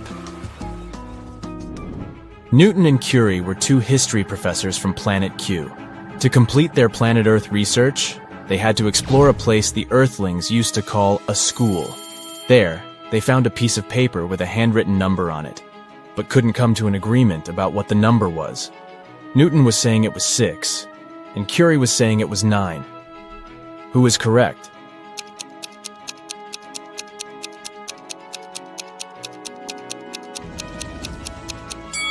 Do you see this teeny tiny dot here? That can only mean the number is 9. So, Curie is right. Yeah. The Foggy Mountains region of the Kingdom of Endolia was occupied by the most vicious dragon. The king called Knight Samuel to go on a quest to defeat it and take all the gold it stole from the people back. Yeah. So, Knight Samuel hopped on his horse and reached the mountains after a long journey. Once the dragon saw him, it said if Knight Samuel knew all 3 of its riddles correctly, it would leave the mountains as well as all the gold. The first one was, soft and fragile as my skin, I get my growth in mud. I'm dangerous as much as pretty, for if not careful, I draw blood. What am I?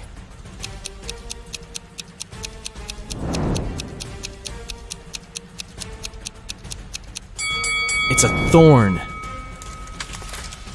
You're a clever one, Knight Samuel, the dragon said. Here's my second riddle. I am a box that holds keys without locks, yet they can unlock your soul. What am I?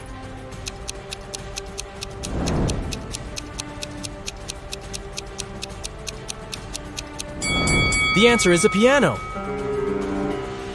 I have only one riddle left for you, but be very careful. If you can't answer it correctly, this kingdom shall be mine. When you went into the woods, you got me. You hated me, yet you wanted to find me. You went home with me because you couldn't find me. What was it?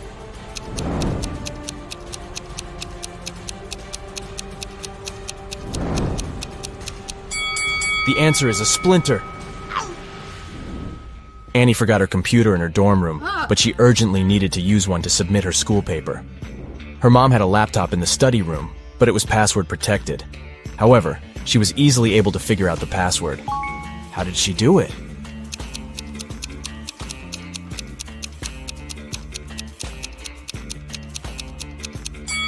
Take a closer look at the bookcase inside the room. Some of the books have letters instead of their titles on the side labels. This book has the letter A, this one has N, another N here, there's an I on this book's label, and this one has an E. So the password is Annie. Professor Guillermo was the headmaster of the Academy for Superheroes. He was also responsible for holding examinations to select new students for the Academy. There were only 3 students left who successfully made it to the last part of this year's exam. To pass it, they all needed to show Professor Guillermo their special power. The first student's power was going invisible. The second student could make objects fly. And the third student could bend metal with her mind. However, Professor Guillermo realized that one of them was an imposter. Which one is it?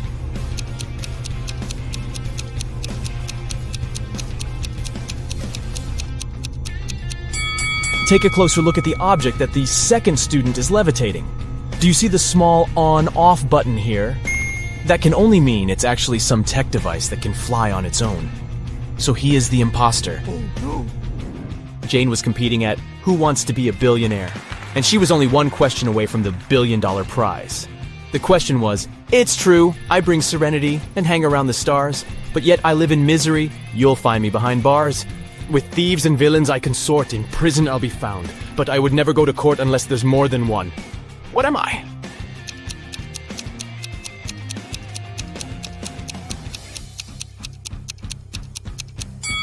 It's the letter S. Dylan was going to buy a new car. The salesman showed him 3 options. Which one should he choose?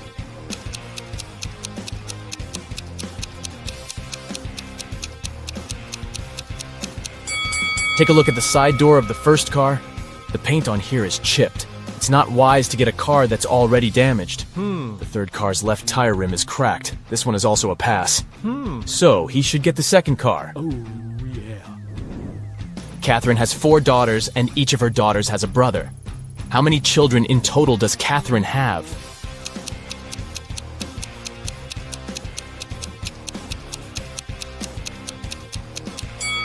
Each daughter has the one and the same brother, so she has 5 kids. Rachel and Ashley were best friends, but one of them was living in Japan, and the other in the United States. Rachel had purchased a BFF bracelet for Ashley and wanted to mail it to her. However, the only way to make sure the bracelet would be received was to place a lock on the package. Rachel had locks and Ashley had locks, but neither had keys for each other's locks. How can they ensure the bracelet isn't stolen?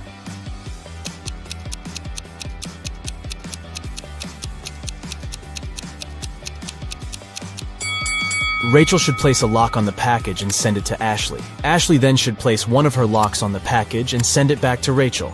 Rachel removes her lock and sends the package back to Ashley. Marla goes to the grocery store and buys 1 dozen eggs. As she's going home, all but 3 eggs break. How many eggs are left unbroken?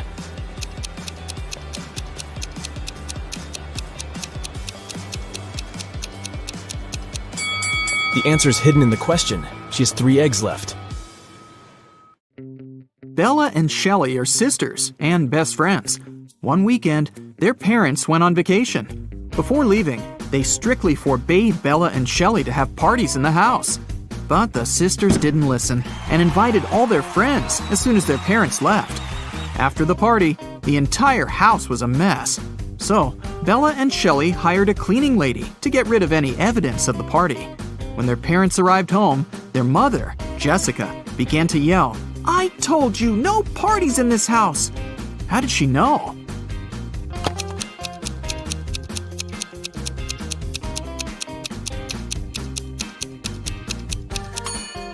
The house is too clean. There was dust on this glass vase when the parents left, but now it's fresh and clean. Jessica asked Bella and Shelley to mow the backyard lawn. None of the sisters wanted to do this annoying task. So, Shelley offered an easy way out. She put 2 cards in a hat and said, "I wrote mow on the first card and chill on the second. Pull a card and choose your destiny." Bella wasn't so naive. She suspected that Shelley was cheating and put both cards with mow written on them. But no one would believe her if she just tried to expose Shelley. And no one would look at the other card once her fate was decided. What should she do?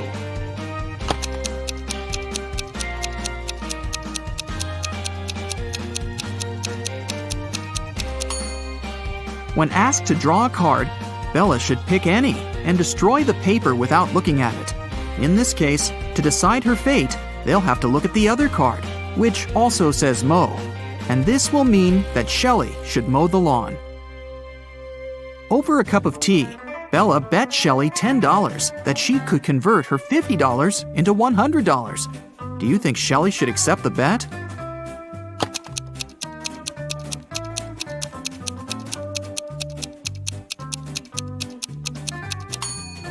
There's no logical reason behind accepting it. If Bella isn't able to convert the money, she'll lose the bet. But she has only $10 to lose. Meanwhile, Shelley is supposed to be giving her $50 from her wallet. Thus, even if Shelley wins the bet, she'll still lose $40. Bella and Shelley have a certain number of candies. If Bella gives 1 candy to Shelley, they'll have an equal number of candies. But if Shelley gives 1 candy to Bella, then Shelley will be left with half the number of candies that Bella has. Can you find out the number of candies they have right now?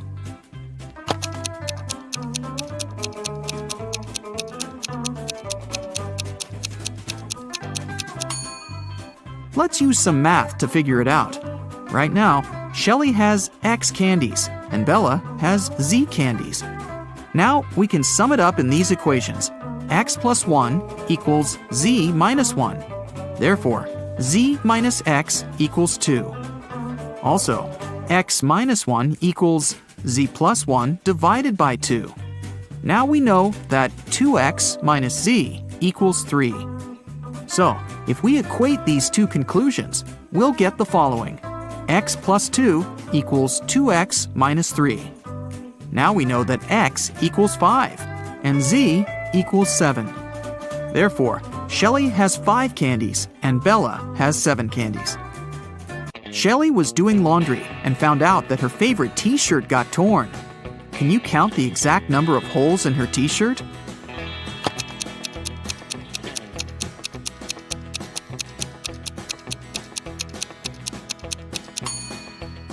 The answer is not 3 or 6, which most people must be guessing. The correct number of holes is 10. 1 hole for the neck, 2 holes for the arms, 1 hole for the torso, 3 holes in the front, and 3 holes in the back. Bella went to the basement to find her old books. Suddenly, the bulb burned out. Bella took the new bulb to replace it, but the wires are very tangled. Can you find the correct switch that will turn on the bulb?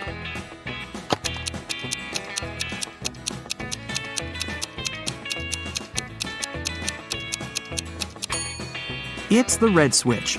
The best way to get the answer is to start from the bulb. It's been a long day. Bella finally went to sleep.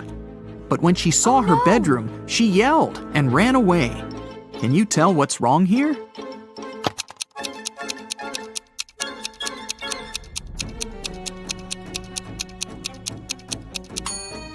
Did you notice this zombie? Bella ran to the living room and shut the door. Is she safe here?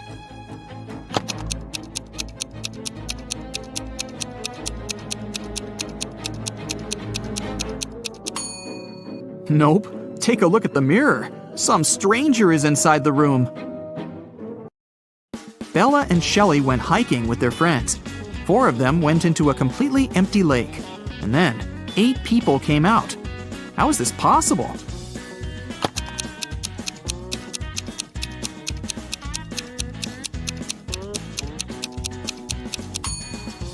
Four people were sitting on the shoulders of the other 4 when they were getting inside the lake. The guys made a stop to have a picnic. They began to play football. During their play, Bella's boyfriend, Rob, busted his lips and ears and broke a couple of ribs and thighs. However, he still managed to play a professional match the very next day. How can this be possible?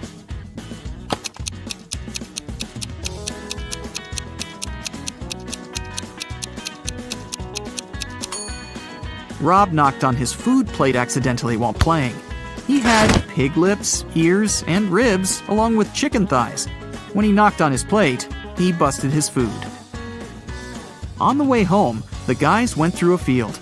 They saw a cow. It walked 30 feet north, 30 feet east, 30 feet south, and finally walked 30 feet west. All this time, where was its tail pointing? Can you solve this mystery?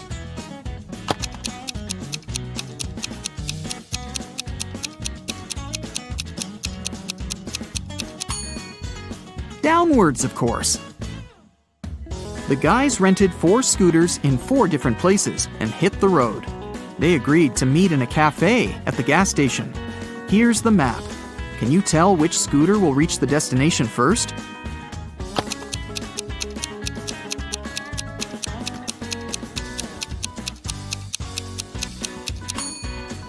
The third one. Bella and Shelley were trying to get the perfect gift for their father's birthday. Finally, they found this beautiful vintage watch, but they couldn't afford it. The seller offered them a deal. "Solve my riddle, and I'll make a 90% discount." The sisters agreed. The seller took out a $50 bill and asked, "What's the easiest way to double my money?" Can you help them solve this mystery?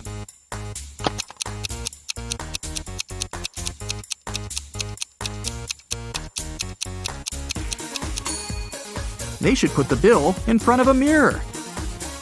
The sisters decided to have lunch in a cozy little cafe.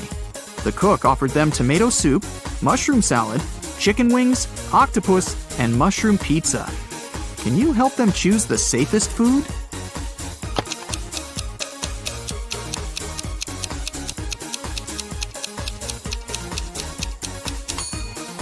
There are mirror shards in these chicken wings. Probably not the healthiest option.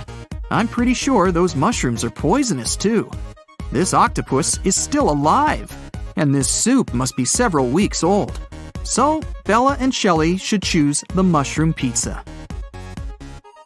After lunch, the local barista offered the sisters free coffee if they managed to solve his tricky riddle. Here's the task.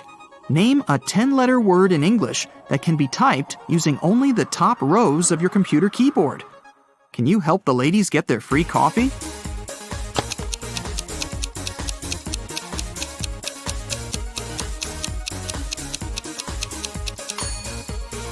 And the correct answer is typewriter. Great job! Shelley got a job at a restaurant. One night, a cook, a cobbler, and a doctor went to dinner together and asked Shelley to split the bill equally among them.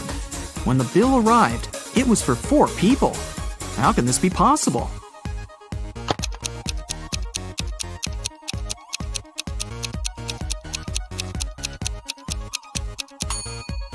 The 4th person was the knight.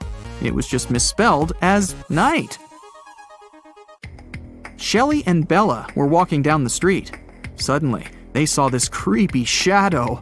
Can you guess what's going on here? Should they be worried?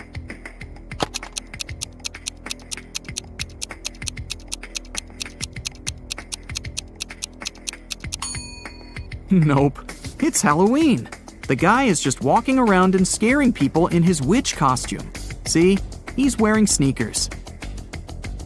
Shelley and Bella saw this mysterious magic shop sign and decided to go get some tarot readings. As soon as they entered the shop, a wicked witch locked the door and said, I will make your biggest dreams come true if you crack my code. But if you fail, you'll stay here forever. Then she gave them the following clues. A. 981. One number is perfectly placed. B. 924. Everything is incorrect. C. 093. 2 numbers are part of the code, but are in the wrong places. D. 147. One number is part of the code, but is in the wrong place. E. 783. One number is part of the code, but is in the wrong place. Can you help Shelley and Bella?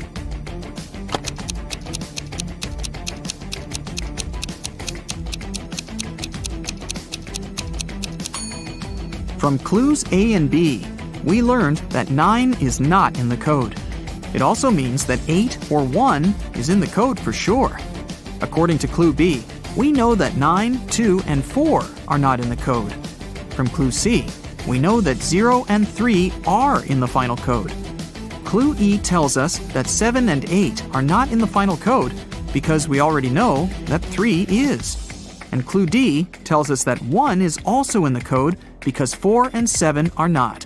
So, the correct code is 301. The witch has fulfilled Shelley and Bella's wishes. They wanted to thank her and decided to prepare her favorite drink from a recipe book. Unfortunately, the last ingredient was encrypted. Can you help them crack the code?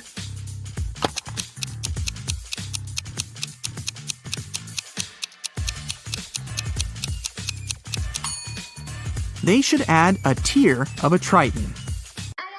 After visiting the witch, Shelley met a handsome guy, Tom.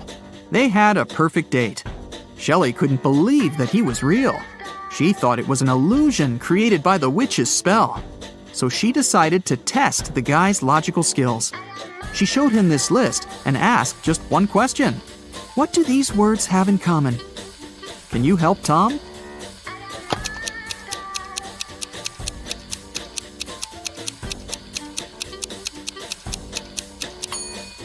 If we remove the first letter of each word and place it in the end, you'll be able to read the same word from the beginning and the end. Can you figure out the next number in this sequence?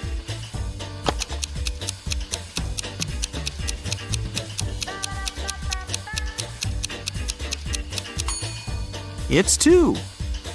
To make the puzzle seem harder, all digits are placed apart. In fact, the sequence consists of 2 different sequences. The first one is 2, 3, 4, 5, and so on. And the second sequence is 9, 18, 36, 72, and so on. Now it's obvious that the next digit should be 2. Emma Lynn is an archaeologist working in Africa. She has accidentally gotten stuck in a cave, and there are just 3 ways out. Her map shows that if she goes left, she'll come to a pond that pulls everything in. If she goes straight ahead, she'll run into dangerous dinosaurs that eat everything they see.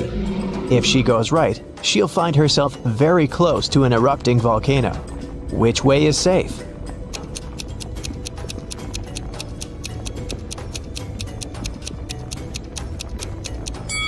The road leading ahead. Dinosaurs went extinct millions of years ago. It was Dana's birthday, and her best friends had prepared a gift for her. But first, the girl had to find it. They gave her a note with a hint. Do you know how Dana can read it?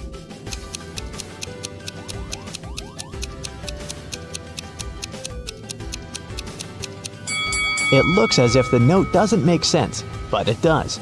The text is mirrored. That's why she can read it with the help of a mirror. Let's see. So it says, "Your present is in the laundry basket in the basement." Cheryl had to sneak into her dad's computer to delete some emails she had accidentally forwarded him. Her dad had memory problems, so luckily for Cheryl, he always left notes with his passcodes. And indeed, one of such notes was right on his desk.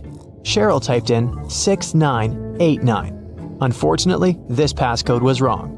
Can you figure out the correct one?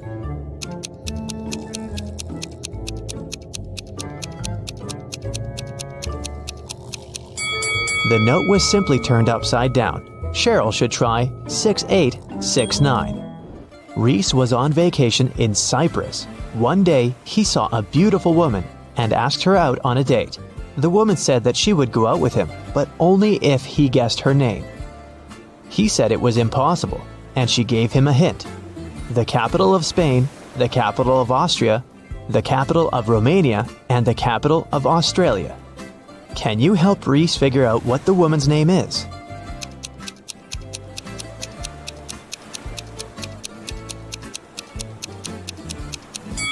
The capital refers to the capital letters of these countries' names. So, S, A, R, and A.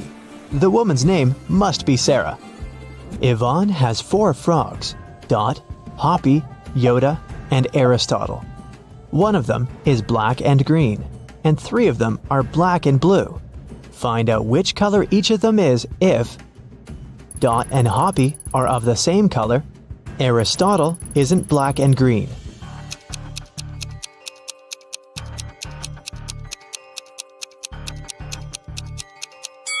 If Dot and Hoppy are of the same color, then they must both be black and blue, since there's only one black and one green frog.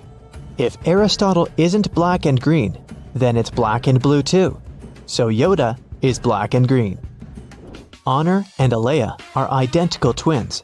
After they were born, Honor had her birthday 22 times, but Alea only had her birthday 5 times. How is it possible?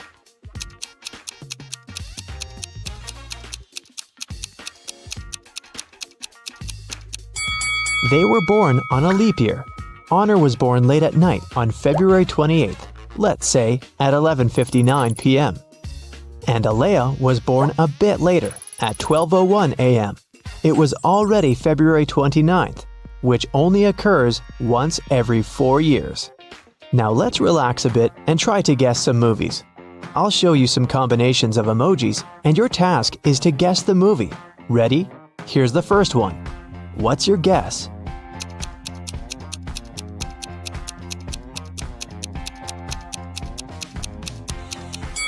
Of course, it's everyone's favorite, Edward Scissorhands. Okay, here's the next one. You must know it.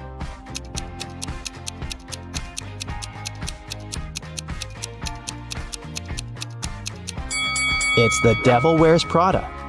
Can you guess this one?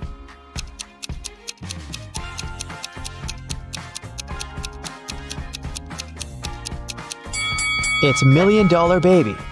Moving on. You just can't get it wrong.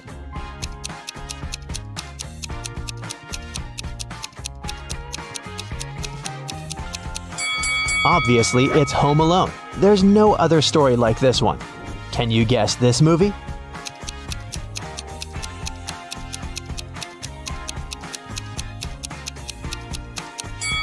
This reverse transformation reminds me of The Curious Case of Benjamin Button.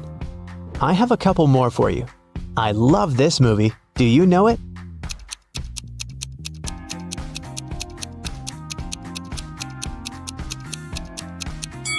It's Interstellar. And how about this one? What's your guess?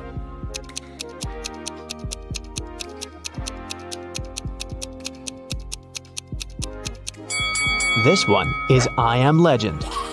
In the afternoon, Detective Callum went to a little restaurant for lunch. He was waiting for his order. He overheard a waiter and a client arguing. The waiter claimed that the woman had ordered a special breakfast set and was now refusing to pay. The woman said she'd only ordered a coffee. Detective Callum knew who was lying. Do you?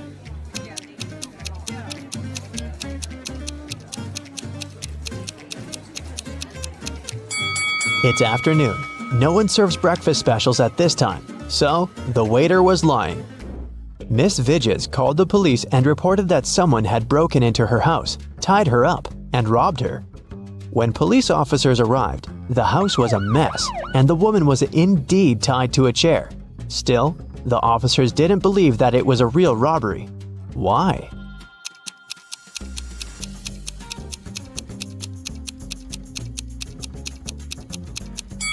If Miss Vidges was tied up and couldn't move, how did she manage to call the police?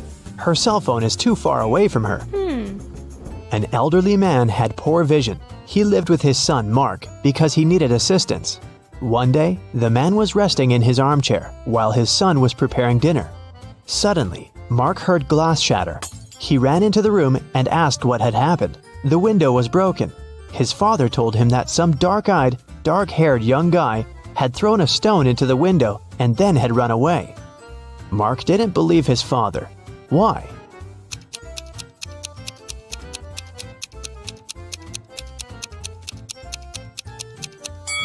The man had poor vision. He couldn't see the boy, and of course, he couldn't figure out the color of his hair and eyes. Miss Nebula Hayes left for vacation. While she was away, her home office got robbed. All the people whose fingerprints had been found in the office were interrogated. Celeste, Nebula's cousin, said that she'd been to the house just once because Miss Hayes needed her to send her a document from her office. Alyssa, the gardener, said that she'd been coming every third day to take care of the garden and plants. Cash, the cleaner, said that he'd come every Wednesday to clean the house. Who robbed the office?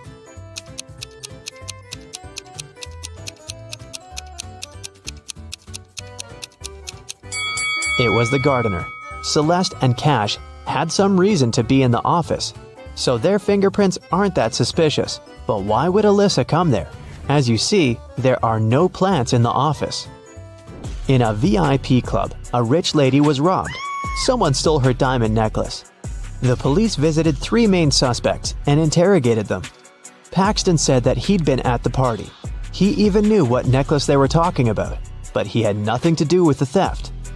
Reagan said that she hadn't noticed any necklaces. Gaia said that she hadn't been to that party. She was too poor to afford to go to such clubs. Who's the criminal?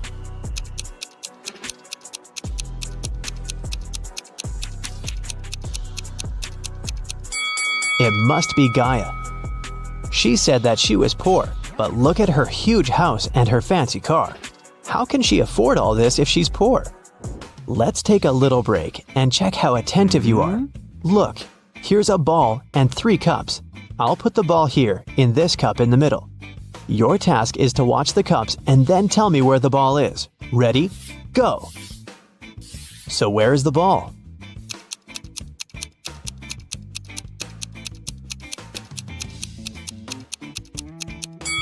Look, it's here. Did you get it? Okay, let's try this one. Now I have 4 cups, and I'll be moving faster. I put the ball right here. Watch it closely. So where do you think it is?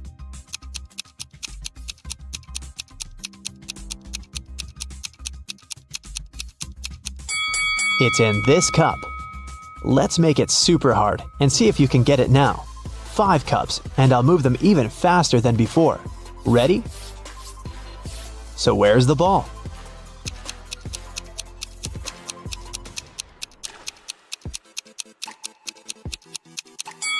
It's right here. Chloe opened her locker and found an envelope. Inside there was a calendar and a note asking if she wanted to go to the prom. The note wasn't signed. There were just several numbers at the bottom. 25, 30, 24, 11, 26. Can you help the girl figure out who asked her out?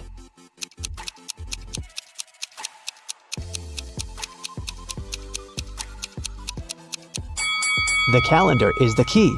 You have to find all the numbers in the calendar, and the first letters of the respective months will make up the name. So, 25 is circled in June, so it's a J. Number 30 is circled in April, so it's an A. 24 is in September, it's an S. 11 is in October, so we've got an O. And 26 is in November, N. The guy's name must be Jason. Hopefully Chloe knows him. Annika was poisoned, and Detective Callum was on the case. One of the main suspects was Marcus Jones, Annika's sister's boyfriend, because someone had seen them together. Good afternoon, Mr. Jones. I'm sorry to tell you this, but your girlfriend's sister was poisoned. Do you know anything about it? By the way, do you have any photos of her? Marcus said, "Oh, poor Annika. She's such a good girl. Yes, I have pictures of my girlfriend and her sisters. Here it is." The detective looked at the photo and arrested Marcus. Why?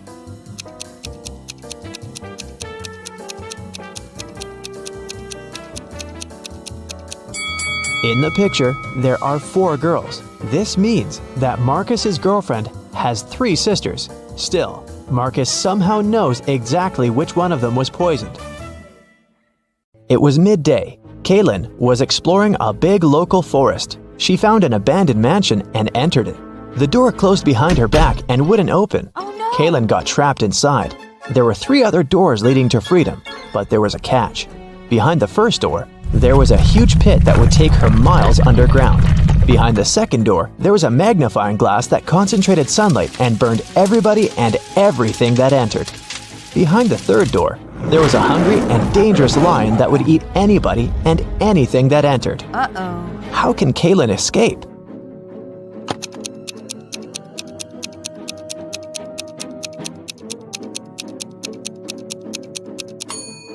Kaylin should wait until sunset. When the sun goes down, the second door with the magnifying glass won't be dangerous anymore. Amelia, Belle, Chloe, and Della are identical quadruplets who always prank people. One day, one of the girls' teachers had to let Amelia leave the class early. She had a doctor's appointment, but the woman wasn't sure which girl was Amelia. The quadruplets had decided to help her. Here is what they said. Amelia is one of the girls standing in the middle. No, Amelia is one of the girls standing on the sides. I'm Amelia. I'm not Amelia. 3 girls lied and 1 told the truth. Who is Amelia?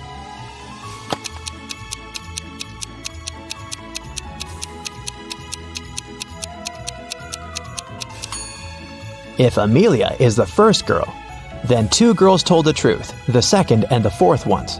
If Amelia is the second girl, then the first and the fourth girls told the truth.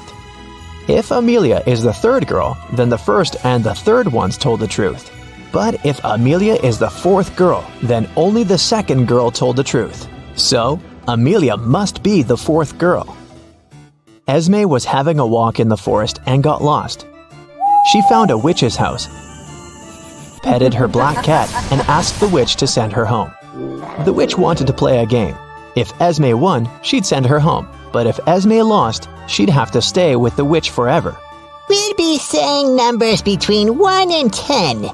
The next player will have to choose a number that's between 1 to 10 greater than the previous one. The first person to say 50 wins. You can start. How can Esme win?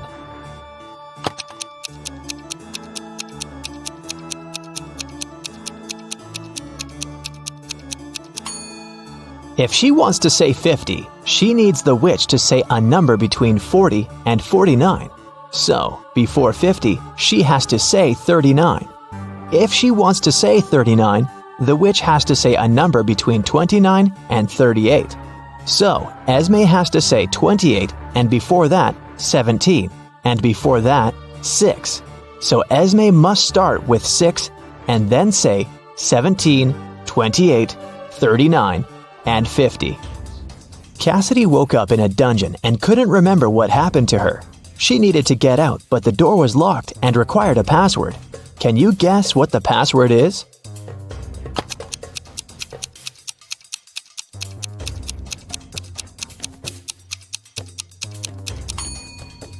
Every next number is made by moving the last digit of the previous 4 to the front. So, the password must be 4728. Mrs. Davies is an elderly lady telling a story of her life. After I lived 1/4 of my life, I got my first car. I married 1/12 of my life later. 1/6 of my life later, I started a business. 1/4 of my life later, I got my first granddaughter. She just turned 18. How old is Mrs. Davies?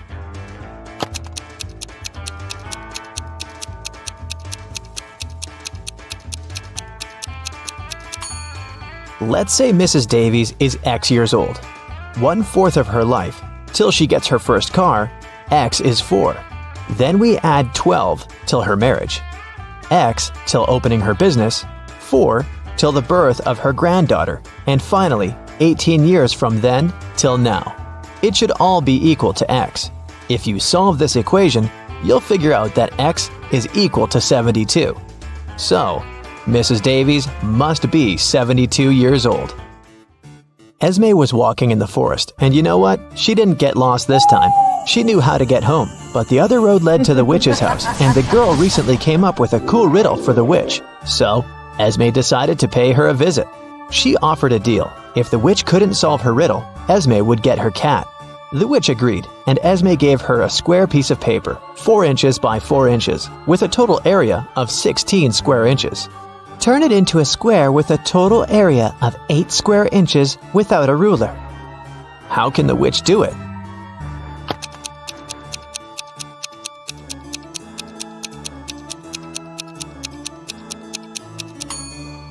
The witch should fold the 4 corners of the square towards the middle. This way, she'll get a square that is exactly twice as small as the original one. Apparently, the witch gets to keep her cat this time. There's a box filled with balls of different colors, 5 red ones, 8 blue ones, and 11 purple ones.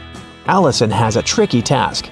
Blindfolded, she has to keep picking up balls until she's sure that she has balls of at least 2 different colors. What's the minimum number of balls she should pull out of the box?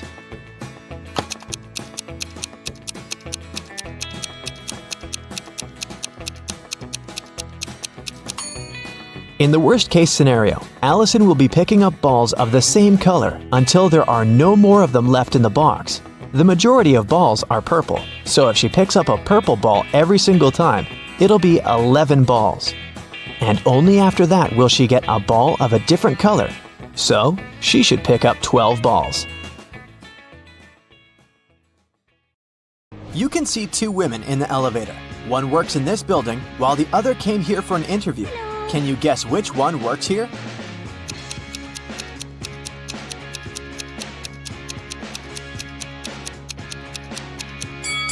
The woman on the right has a name tag on her jacket, while the one on the left has none. Can you spot an odd pineapple here?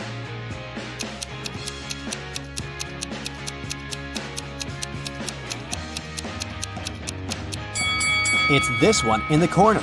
It has 3 leaves, while all the rest have 4. Okay, let's make it harder this time. Do you notice anything weird in this picture? Hurry up! A tap coming right out of the tree doesn't look right, and a purple coconut looks sort of off, right? You've got 3 desserts before you, but only one of them is safe to eat. Can you choose the right one?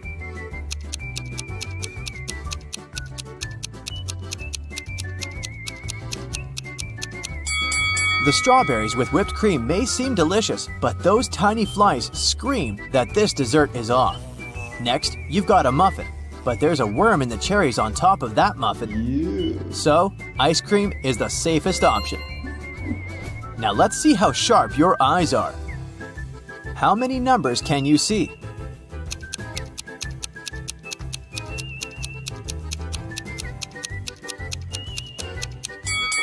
The numbers on the screen are 1, 2, 3, 7, 5, 0, 8, 6, 9.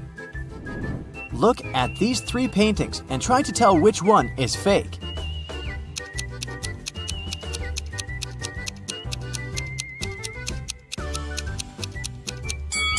The second one. It's labeled as having been painted in 1950, but there's a lion looking at a smartphone in it. How could there be smartphones back then? You're lost in the woods, cold, and so very hungry. Suddenly, you walk out to a clearing where you see 3 cozy-looking houses. Check your survivor's instinct. Which one do you think is safe to enter?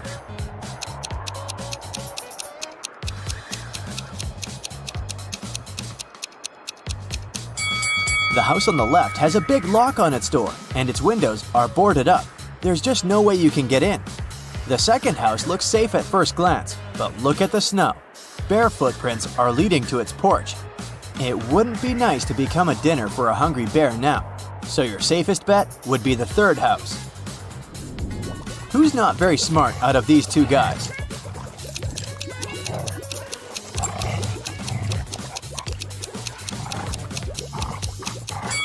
Well, giving your cat a wash from time to time isn't that bad, although the kitty sure wouldn't like it, so the guy on the left is doing fine. As for the one on the right, look at the pet food package in his hands. He's giving his dog cat's food. This stuff shouldn't be confused. Can you spot what's wrong with this image?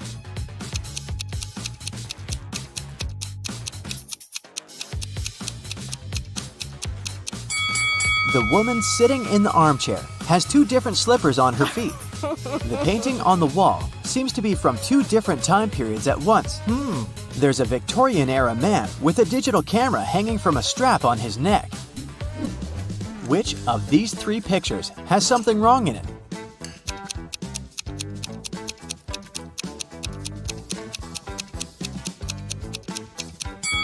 The second one. The girl in it is eating her soup with a fork. One of the kids in the picture snuck out of the bedroom through the window at night and came back. Who was it?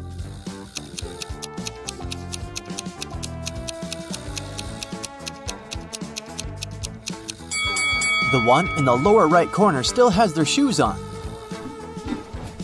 One of these people going abroad is suspicious. Who?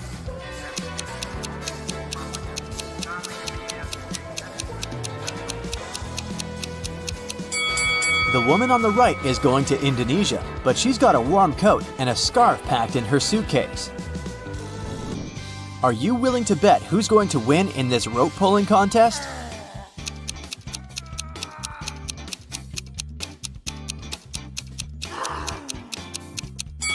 If you placed your bet on the right-hand team, you've got it. There's more than one person on their side. They're just hidden outside the frame. Can you figure out how many interviews this guy already attended this month? Oh, no.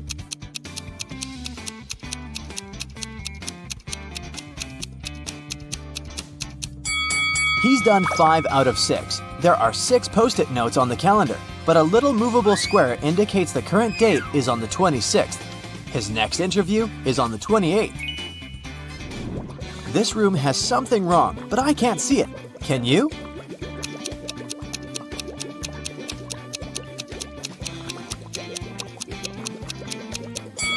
There's a bird in the fish tank. Which hand is the odd one out?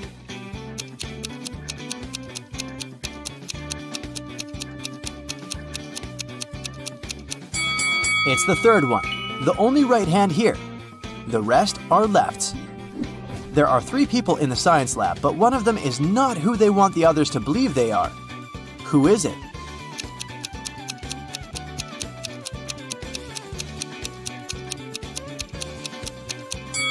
It's the guy on the right. He's wearing a fake ID badge on his lab coat.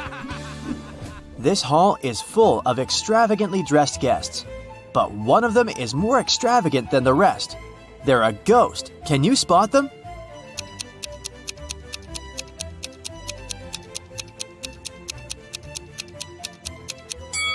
Look at the woman on the left. Her feet are almost transparent. She must be the ghost. This one will require both your observation skills and logic. Which of the 2 teapots can hold more tea?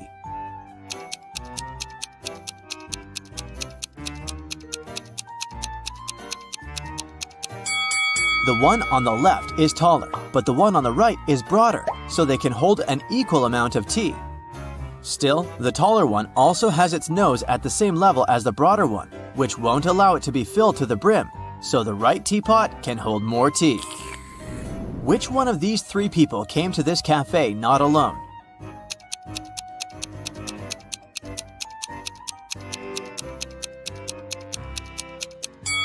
It's the girl behind the table in the middle. She has 2 cups of tea in front of her.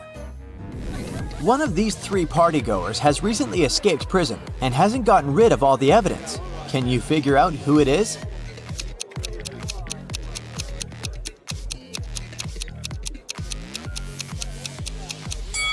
It's the guy on the right.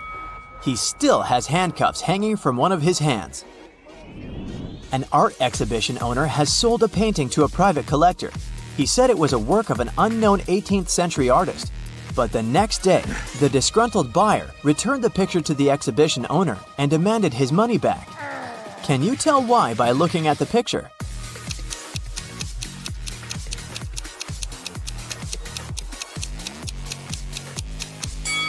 Well, there shouldn't be an airplane in the painting if it was genuinely from the 18th century. Someone broke into a house in a rich neighborhood and got away with a lot of valuables. The police had a suspect and stopped by his home. The suspect said he hadn't left his home since the day before, but the police officers knew he was lying. Can you guess why?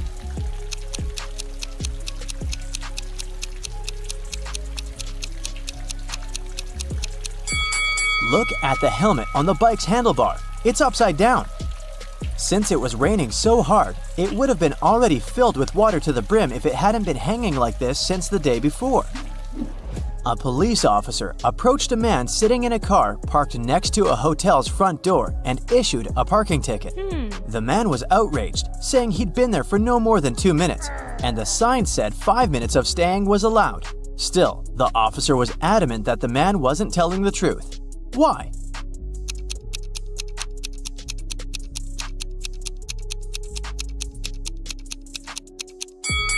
There had been a heavy snowfall and just too much snow on the man's car hood and roof. If he had arrived just 2 minutes before, the snow would have been blown away by the wind or melted. There are 3 passports before you, but only 2 of them are real. Which one is fake and why?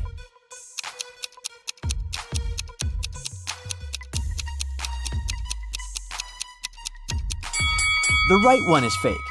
Passport photos should be taken against a white background, and this one has something else in it. Which of these 2 people here is asking for trouble?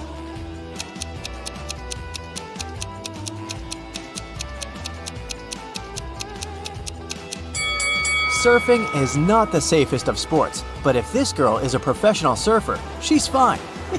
The man with loud music coming out of his speaker isn't safe though. Loud sounds such as shouting or music can cause an avalanche in the mountains. Jason says he's just returned from a trip to Antarctica and he's showing his friends photographs taken there. They seem alright, but one of Jason's friends thinks he's lying. Why?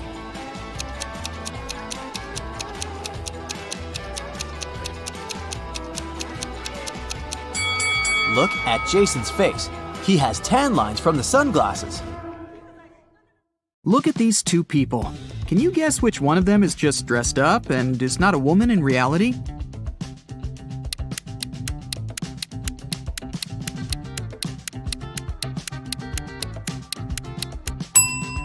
It's this one here, the one in the pink dress. Look closer. She's blonde, but has dark hair on her arms. Also, you can see some naturally dark hair slipping under the wig. Okay, let's try to find some more imposters. There are 2 pregnant women. Can you tell which one isn't really pregnant?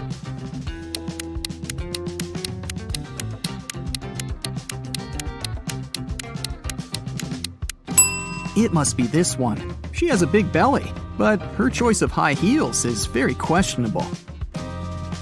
Look at these 2. One of them is a mummy that escaped from ancient Egypt. Don't ask me how, it doesn't really matter. Just find the mummy. What's your choice?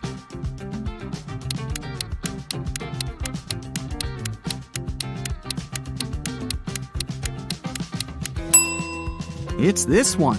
Look at the ankle. There's a piece of bandage slipping out of the pants. Dira came to a hospital for an x-ray. 2 doctors are ready to accept her, but one of them isn't a real doctor. Take a close look at them. Who's not a real doctor here?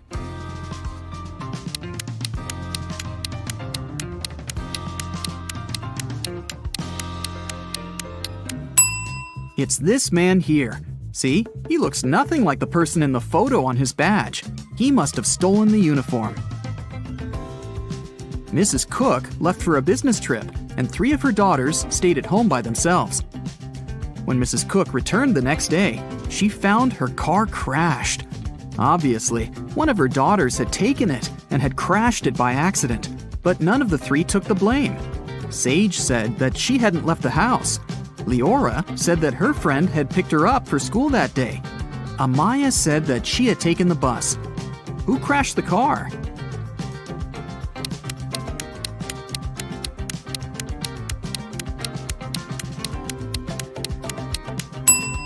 Look inside the car. There's a purse. If you were attentive, you could have noticed that the day Mrs. Cook left, Amaya had this purse. So it was her who had crashed the car. Naya woke up on a Saturday morning after a long and hard week. She was very hungry, so she decided to make herself breakfast. Naya had a dozen eggs. She broke 3 eggs, fried 3, and ate 3. How many eggs are left?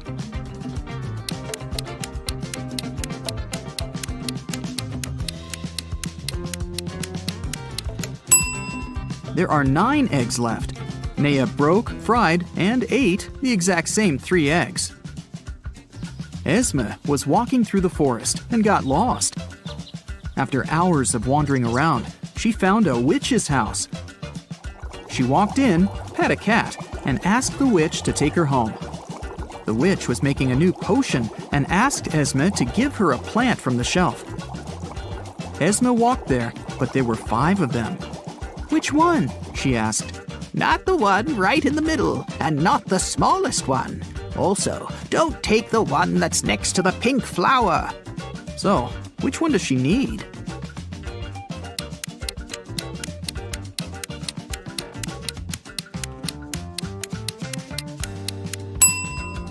That's the one on the very left then, or the pink flower itself. But in that case, wouldn't the witch just say so? Probably. She seems satisfied, so Esme is going back home this time. Mova was in a local park and noticed a purse. Someone must have forgotten it, so she took it to Lost and Found. They accepted it and said they would give it back to the owner. At the end of the day, 3 women came in and demanded the purse back, each stating that the purse belonged to them. Take a look inside the purse and decide to whom it really belongs.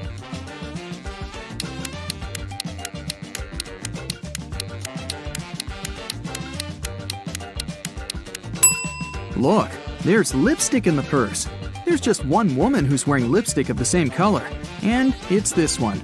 So the purse must belong to her. Let's stick around in Lost and Found for a while. There are more things to give back to their owners, like this wallet, for example. There are 3 people claiming that it belongs to them, but which one is the real owner?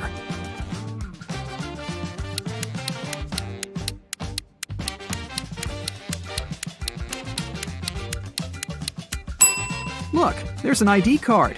It has a photo of this guy, so it must be his wallet. There's a backpack, and 3 people are demanding it. You can take a look inside. Who do you think the backpack belongs to?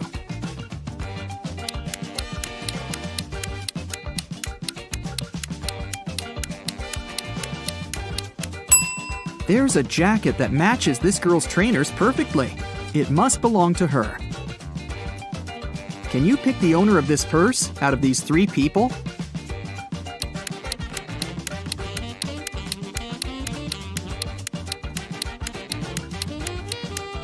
Look, there's a charm on the purse that says Ella. This girl in the middle has a necklace with a pendant saying Ella too. It must be her purse. During the math class, Mrs. Stevens had a task for the students. They had to say what was 3 plus 3 times 3. 2 people raised their hands, and she asked both. Toby said that the answer was 18. Cassidy disagreed and said that the answer was 12. Who is right?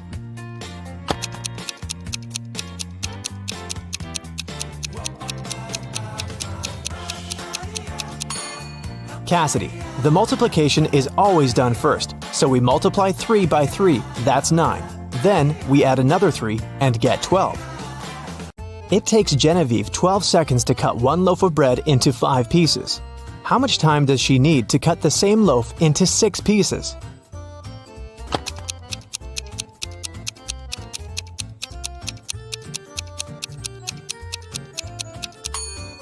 "15 seconds to cut the bread into 5 pieces. She must make 4 cuts. If it takes her 12 seconds to make 4 cuts, it means she makes 1 cut in 3 seconds. If she now wants to cut the bread into 6 pieces, she needs to make 5 cuts.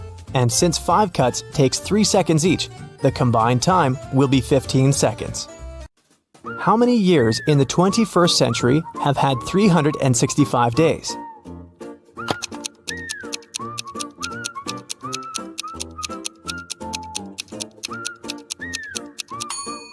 Some of the years did have 366 days, and still, all of the years have had 365. So starting with 2001, it's been 20 years by now. No time to explain, but Tim needs to break into his mom's computer. The problem is that he doesn't know the passcode, but here's a hint. What's the passcode?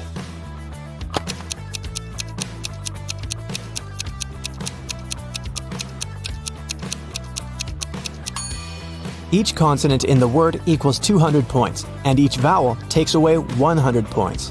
In the word kiwi, there are 2 consonants that make 400 points. 2 vowels take away 200 points, so the passcode is 200. Lucas and Liam went for a walk. They found a cool tree and decided to climb up to the top of it. Who is less smart?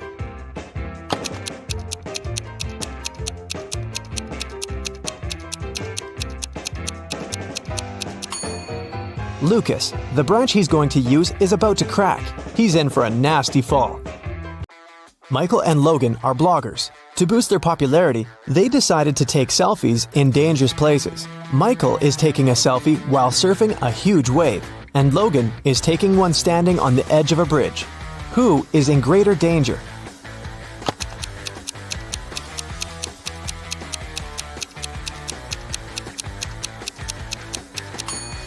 Michael. Logan at least has some people around. They'll notice if something happens and call the emergency services. Michael is alone. Thomas and Abigail were going on a date. Thomas arrived half an hour earlier and decided to go and buy some flowers. Abigail had just returned from London and was driving to meet the guy. Who is doing something wrong?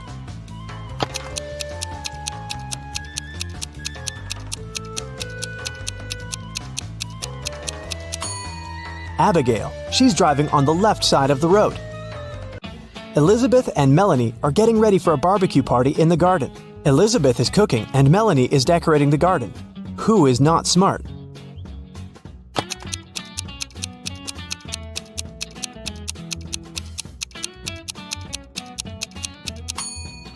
Elizabeth. While she's cooking, the meat is going bad in the sun. It was June, and students were going to have their most difficult exam. Each of them was assigned to a particular seat, but a professor was paying special attention to one of the students. He supposed they were going to cheat. Who was his suspect and why?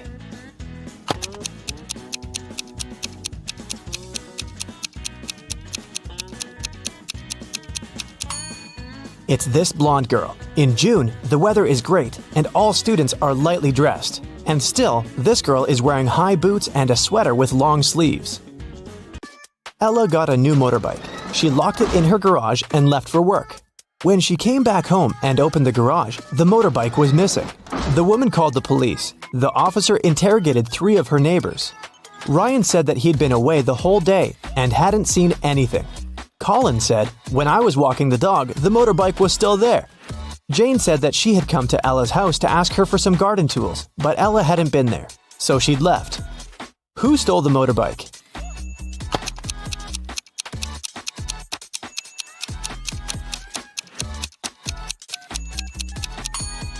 It was Colin. He said he'd seen the motorbike in the garage, but the door was closed, so he couldn't possibly spot the bike. Look at the sequence of letters. What should be the next one?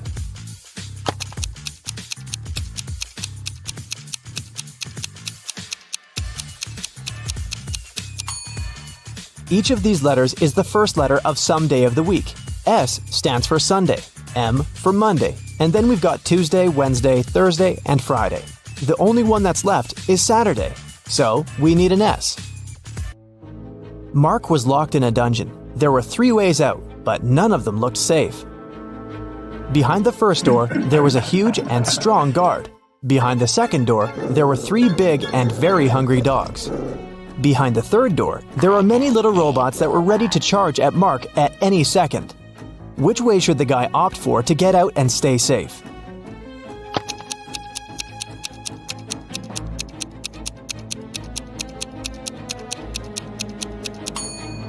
I'd say the third one.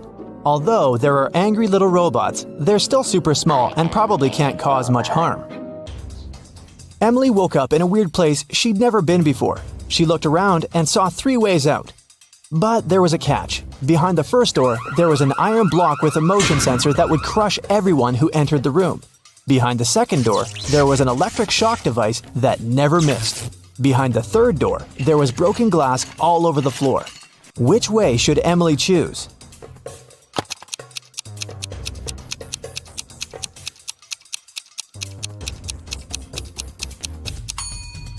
She should pick the third door. She's wearing boots, so walking on the glass is definitely not going to be too hard of a task for her. Stella called the police and said that her friend had been poisoned. She told them what happened. I was supposed to meet with Alice, but I arrived too early. So I went to pick her up at her house. I knocked, but no one answered the door. The light was on, so I knew Alice must be at home. I had a spare key, so I opened the door myself. I found her in the room unconscious with an empty glass by her side. The police officer asked if Stella had touched anything. The girl said she had only touched the door, the glass, and her friend. After that, she got arrested. Why?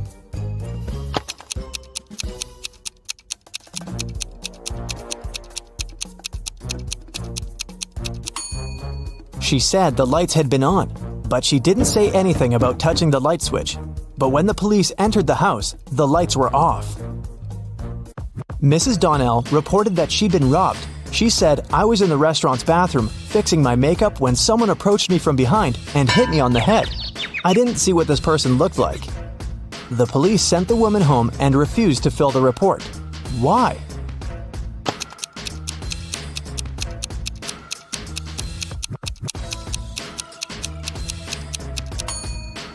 The woman was fixing her makeup. This means she was looking in the mirror. If someone had tried to approach her from the back, she would have definitely seen this person. But she said she hadn't. She probably made the whole story up. A cleaning man was washing the windows in an office building and fell from the 3rd floor. Everyone agreed it must have been an accident. Luckily, Detective Callum was nearby. Once he came closer and saw what had happened, he concluded that it couldn't have been an accident. Someone pushed the man out of the window. How did he understand it?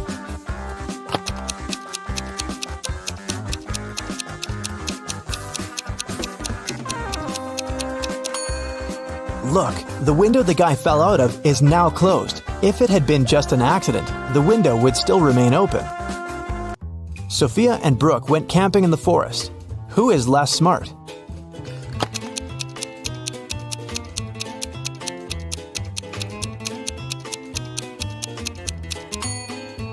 Brooke. Look, she's wearing heels. Nicole and Kate are late for work. They're both driving fast, breaking the speed limit. Which of them is in greater danger?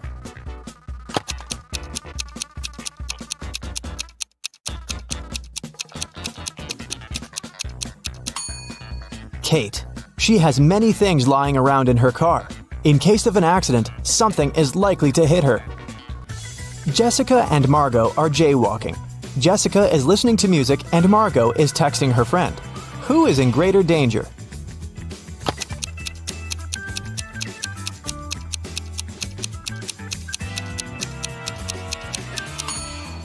Jessica. Although they're both breaking the rules, Margot is doing it in a place where she can be easily noticed by drivers. And Jessica is jaywalking right where the road takes a turn.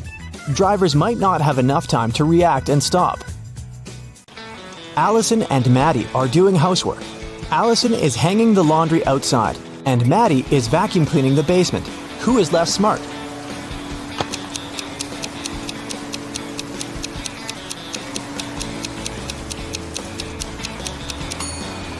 Allison. She's hanging the laundry outside, but it's raining. After Theodore was shipwrecked, he found himself on a deserted island. Luckily, he still had his pills. There were 2 green and 2 yellow ones left. He needed to take 1 green and 1 yellow pill every day. The problem was that the man couldn't see anything at all and couldn't tell the color of the pills. There wasn't a soul around to help him. How can he manage it?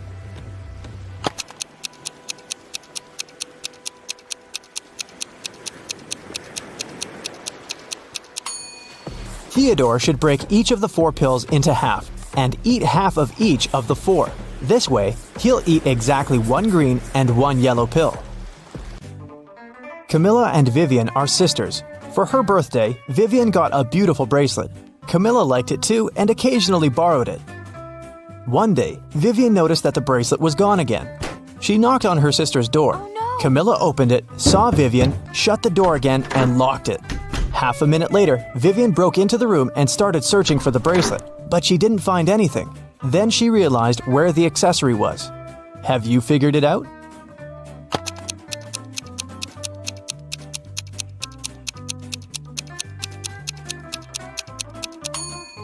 Vivian remembered that when Camilla first opened the door, she had her hair down. But now she has her hair up. She has put her hair in a bun and hid the bracelet there. Here's the drill. Your mother asks you to measure 4 cups of orange juice using 2 jugs. The thing is, you have a 20-cup jug and a 36-cup jug. How can you do it?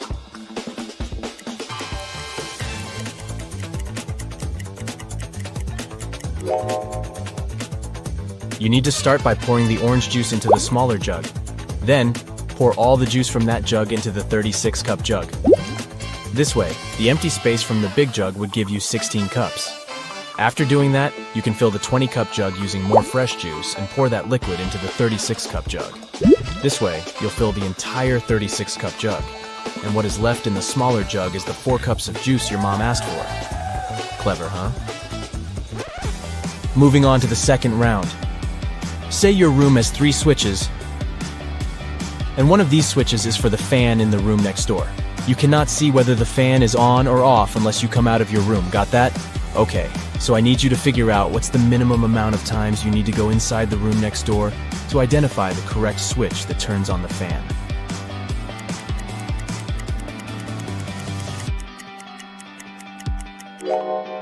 This is a little bit tricky, but here's the solution. The minimum amount of times you can go inside the room next door and still figure out the answer is 1. Imagine you turned on the first switch in your bedroom and left it on for a bit. As soon as you turn it off, you quickly turn on the second switch and run to the room next door. If the fan is rotating slowly and is about to stop, that means that the first switch is the one that controls the fan. If the fan is running, then the second switch is the correct one. And if the fan isn't moving at all, then it was the third switch all along. Did you manage to crack this one? Hey, nobody said this was going to be easy. It's a mock job interview for a top-notch company after all. The third round is even trickier than the one before. An interviewer might ask you to solve this riddle to understand your pattern-finding capabilities. Let's say you were asked to watch a 6-lane car track for the day. Your job is to spot the 4 fastest cars out of 36. How many races would you conduct to find that out?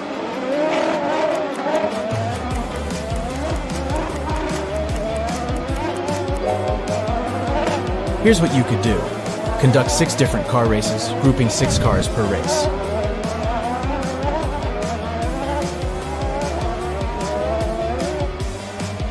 After you determine the winner of each of these races, you conduct another race with the 6 finalists. The winner of this race will be determined as the fastest vehicle of all. Then just place the second, third, and fourth cars according to how they performed in the last race. By the end of 7 races, you'll have figured out the 4 fastest cars out of 36. Good for you if you figured this one out. For this next riddle, you need to think logically and mathematically. A queen needs to hire a worker for 7 days to do a job for her. The queen pays in gold bars, but she must pay the worker every day at the end of his shift. If the queen is only able to make a maximum of 2 cuts in the gold bar, how can she pay the worker the correct amount of 1/7 of the gold bar at the end of each shift?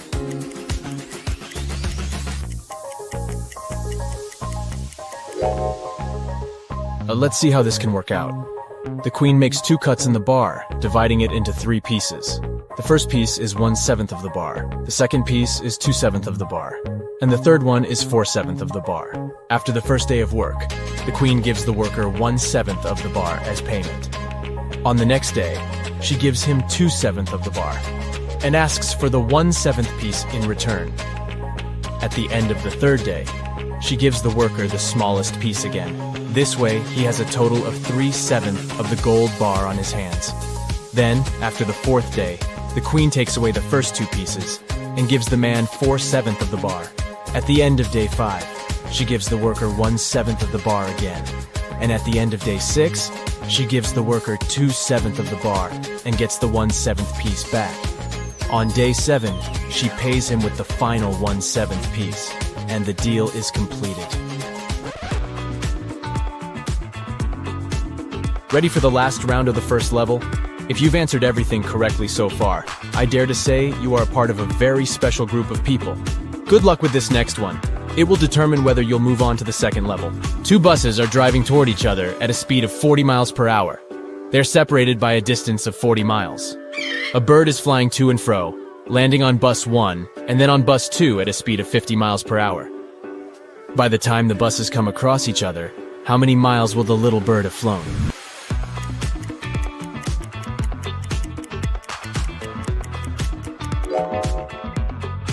Math lovers, this one's for you.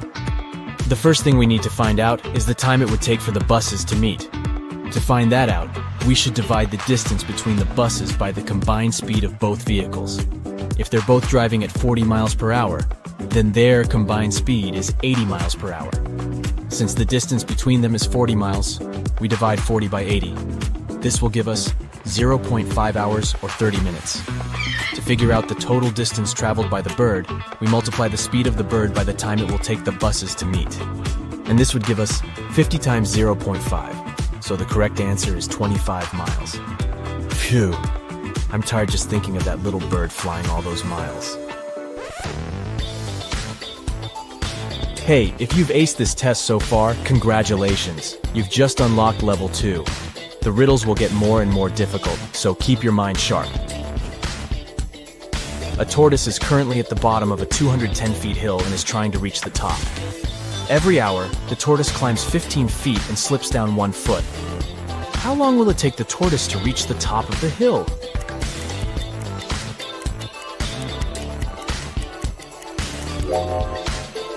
Here's the thinking behind this riddle. Every hour, our tortoise buddy climbs a total of 14 feet, right? Since it climbs 15 and slides down 1 foot.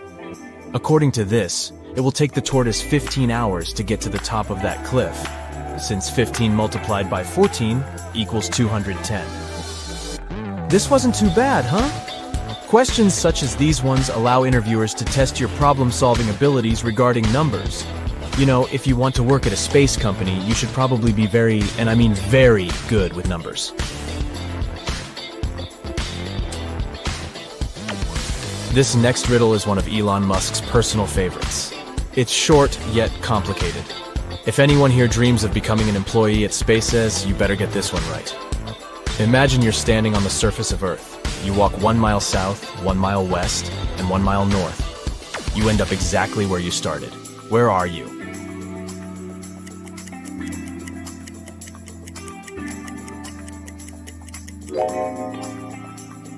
If you answered the North Pole, then you got it right.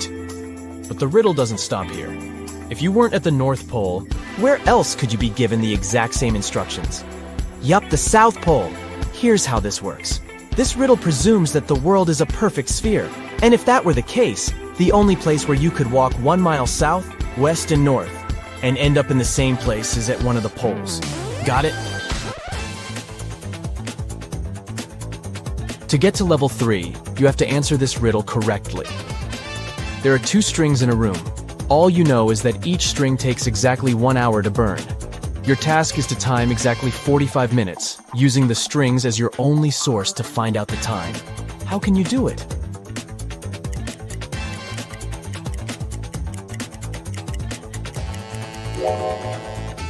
Here's how it goes. You should light both ends of the first string and one end of the second string. In 30 minutes, the first string would have burnt completely because it's burning twice as fast with both ends on fire. Then, you should light the second end of the second string. The second string would still have 30 minutes left to burn, but by lighting its other end, the rope will burn twice as fast, aka in 15 minutes. Voila! You've timed 45 minutes without the help of any clock whatsoever. Hey, Smarty Pants, you've just made it to level 3. If I were the interviewer, I would probably give you the job already. But just for the sake of it, be sure to answer everything correctly, okay? These final questions are way more job specific. As all questions in this video, they were used in real job interviews. So we're basically training you to ace your interviews. For example, if you were applying for a position at JP Morgan, this is the type of question you would have to answer. How many streetlights are there in New York City? Can you figure out the number before the time runs out?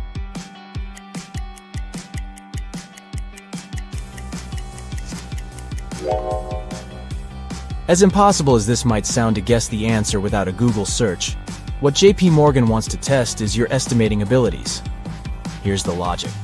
New York City boroughs have an ordered urban grid, so your first task would be to estimate the number of horizontal and vertical blocks in each borough. Then, estimate the number of streetlights each block may have. Multiply that number by 5 since New York City is made out of 5 boroughs. And then you'll have your number. If it's somewhere close to 300,000, then you got it right.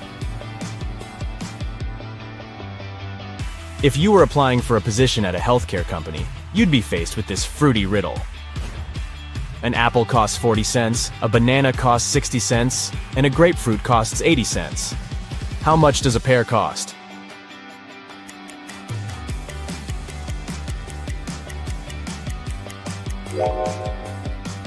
Yikes. I had to read it a few times before getting any idea of what to do with it. The key to answering this riddle is to focus on the vowels. If you charge 20 cents per vowel, the 2-vowel word apple will cost 40 cents. By this same logic, the 3-vowel banana will cost 60 cents, and the 4-vowel grapefruit will be 80 cents. In this scenario, a pear will cost 40 cents, and that's your answer.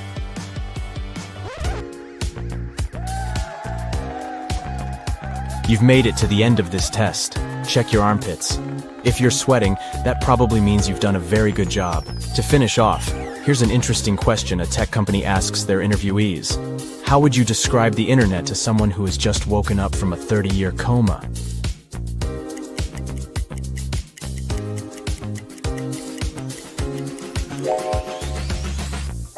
Different from all the other questions, this one has no right or wrong answer. You might try to compare it with something that existed 30 years ago, for example. Or you might just go into Spielberg mode and describe this near sci-fi world we are living in nowadays. Either way, I hope you've got the job. Anna runs a chocolate factory. She offers all her clients a special deal. Anyone can exchange 5 chocolate wrappers for 1 chocolate bar. Robert spent 2 weeks collecting the wrappers and managed to find 77. Yeah. Can you tell what maximum number of chocolates he can get from Anna?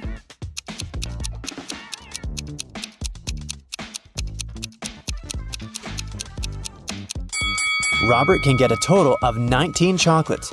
Here's how it works. First of all, 77 wrappers can be exchanged for 15 chocolates with 2 wrappers left. After unwrapping the new 15 chocolate bars, Robert will be able to exchange 15 wrappers for 3 more chocolates. Now he can use the remaining 2 wrappers and the new 3 wrappers to get 1 chocolate bar. 15 plus 3 plus 1 equals 19. Oh, yeah. Henry is an astronaut from Earth. He landed his spaceship on another planet in an unknown galaxy and began to explore the city and its citizens. Very soon, Henry felt a desperate need to go to the restroom, but when he saw these 2 doors leading to the ladies' and gentlemen's bathrooms, he got really confused. The problem is that Harry doesn't speak the local language, and he can't ask which door is for men and which is for women. Thankfully, he met a local guy, Mo, who could understand English. But he can speak only his native language. What 2 questions should Henry ask to figure out the right door?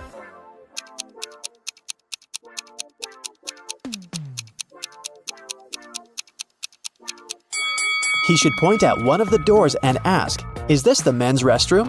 Then he needs to remember Mo's reply and ask, "Am I a man?" If Mo says the same word, then the restroom Henry is pointing at must be for men. And if Mo says a different word, the restroom is for women. There were 9 candies in a box. 9 people took 9 candies, but 1 candy is still in the box. How can it be possible?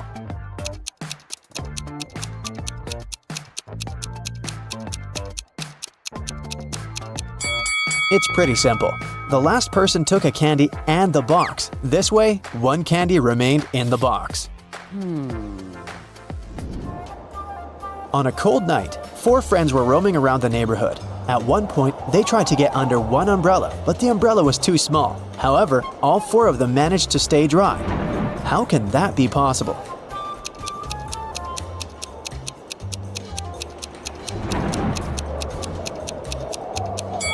It's possible because it wasn't raining. Meet Erica and Jim. Do you have any idea why he pushed her?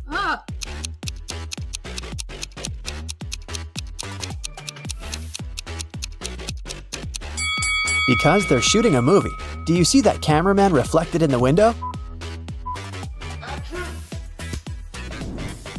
Billy organized a betting game for his friends. According to the rules, he will place 2 candies, 1 yellow and 1 red, in a dark box.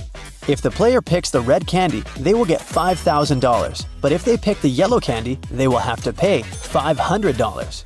Unfortunately, Billy's a liar. He put 2 yellow candies in the box instead of 1 yellow and 1 red. Billy's friend Wendy watched the players losing the game one by one. But when it was Wendy's turn, she won $5,000. How did she do it?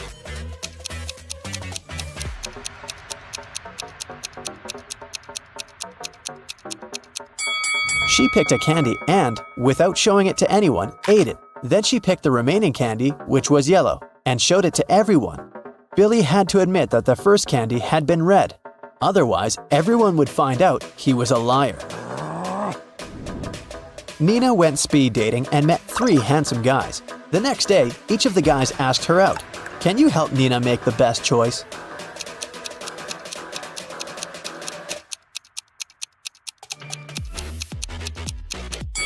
Brad didn't even ask the girl if she wanted to go to the restaurant or not. Besides, he's pretty rude and bossy. She barely knows Rob. It's not safe to go to his place alone, so Nina should choose David. He looks nice and polite. Hello. Amy has 2 strings. The only thing she can say for sure is that when you light one end of either string, it takes exactly 1 hour to burn. Can you help Amy measure 45 minutes with the help of the strings?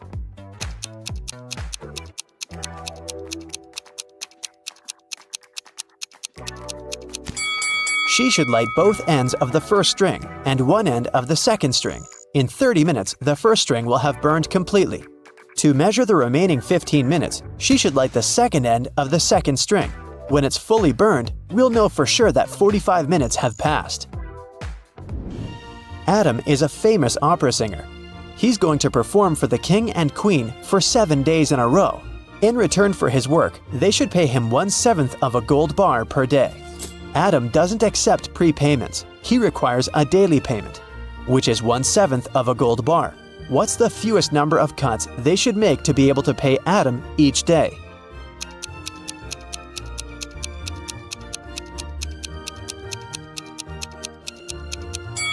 Just 2.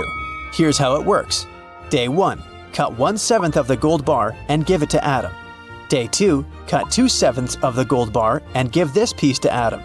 He'll give you 1/7 of the bar back. Day 3, give the singer the 1/7 piece you received the previous day. Day 4, give Adam 4/7 of the gold bar, and he will give you the 1/7 and 2/7 pieces as change. Day 5, give Adam the 1/7 part of the bar. Day 6, give him the 2/7 piece and get the 1/7 one as change.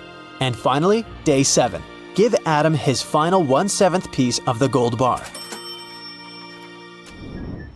Jenny and Sam arrived at a picturesque campground. They had to set up a tent. There were 3 good spots: in the forest, in the field, and near the lake. Which place should they opt for?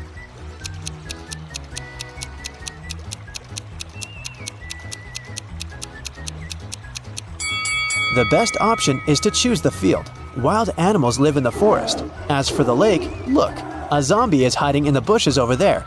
Probably not the best neighbor.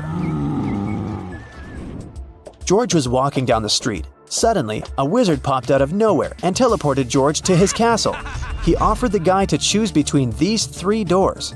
There's a hungry tiger behind the first door. There's an angry dinosaur behind the second door. And the room behind the third door is filled with toxic gas. Which door should George choose?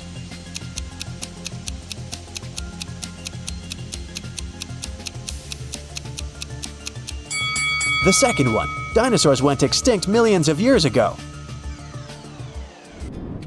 Jerry has an apple tree. The number of apples on his tree doubles every week. After 30 weeks, the tree is completely covered with fruit. Can you guess how many weeks the tree needs to get half covered with oranges?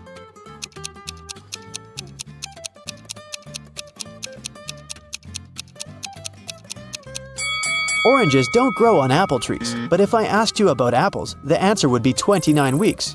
Because, as we know, the number of apples doubles every week.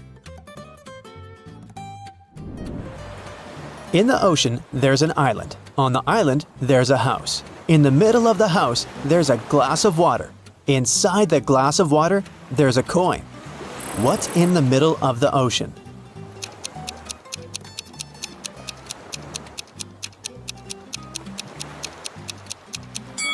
The correct answer is simple, the letter E. Harry went to a party. He liked these 4 ladies. He wanted to talk to one of them. Which one should he choose?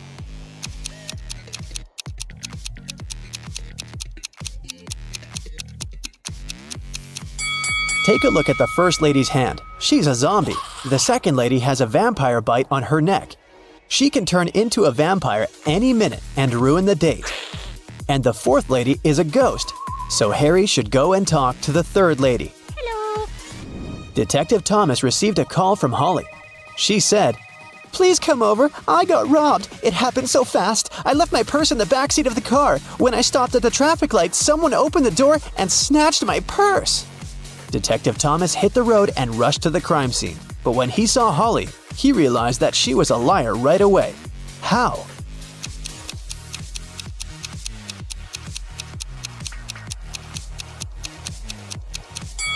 Holly has a 2-door car. How could a thief steal something from the back seat? There are 3 houses. One of the houses seems very weird. Can you tell which one of them looks suspicious?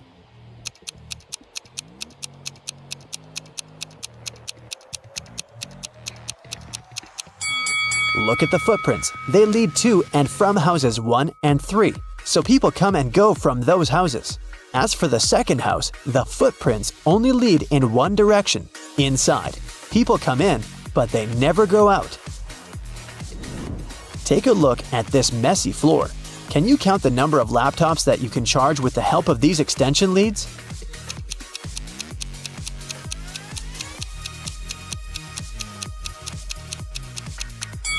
The cord of extension lead 3 is torn.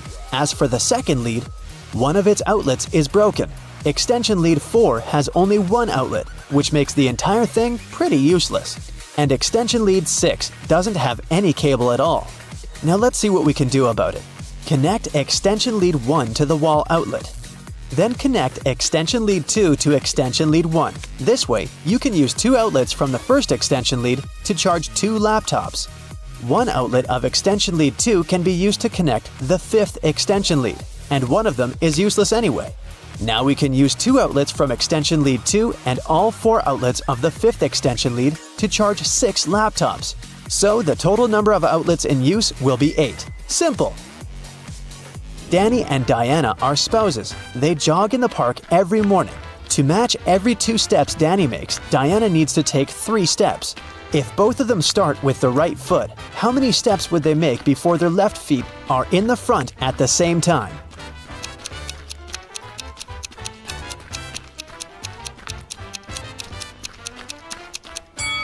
They'll never reach that goal. Here's how it'll go. I'm a 5-letter word under you. Remove the first letter and I'm above you. Remove the second and I'm around you. Who am I?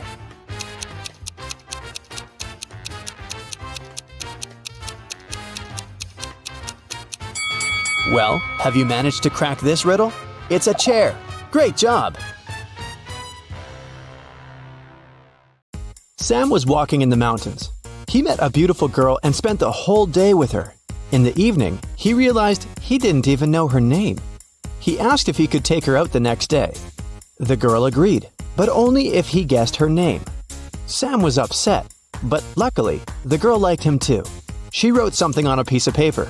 It was a hint. Can you figure out her name?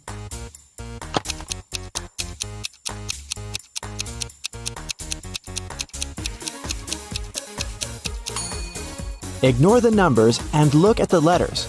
Together, they make up the name Regina. Sam rented a cabin on a beautiful deserted beach. He called Regina and invited her over. But she complained that she'd broken her leg. Sam offered his help and invited Regina to stay in his house until she recovered. He brought her to the cabin in his arms like a real gentleman. Regina was hungry and asked Sam to go buy some food. When Sam returned, he saw that someone had robbed his house. Regina said that she'd been sleeping and hadn't seen the robbers. Sam called the police and said, "I guess my new girlfriend is a thief." Why did he think so?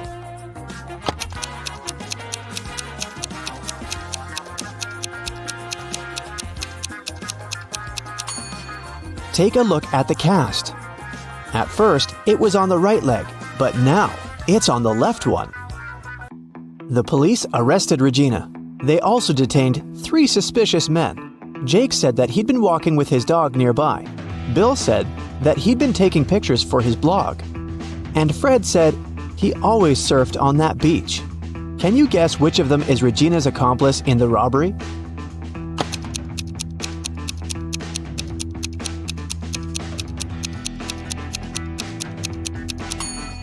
It's Bill. Take a look at his arm. He has a tattoo with Regina's name.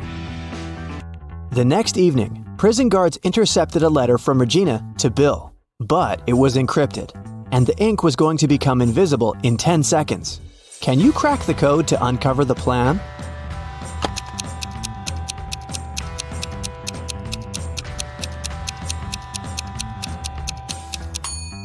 It says, "Escape tonight." Emily was walking in the forest and got lost. A few hours later, she found a creepy cabin and knocked on the door. A witch opened the door and invited the girl to come in. She was having a birthday party. The witch locked the door and told Emily, "I will let you go if you help me to divide these 3 chocolate bars among my 5 friends equally." How can Emily fulfill this task and escape?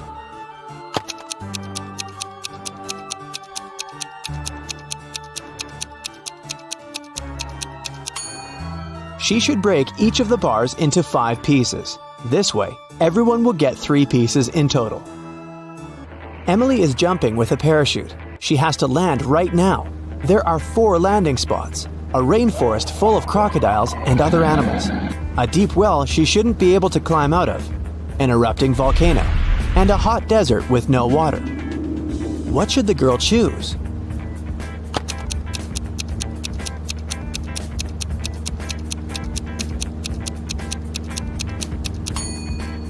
The last option.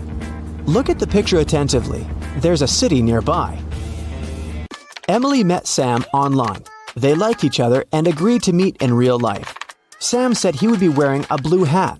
When Emily arrived at the coffee shop, she noticed 3 guys wearing blue hats. They were standing facing away from her, so she couldn't see their faces.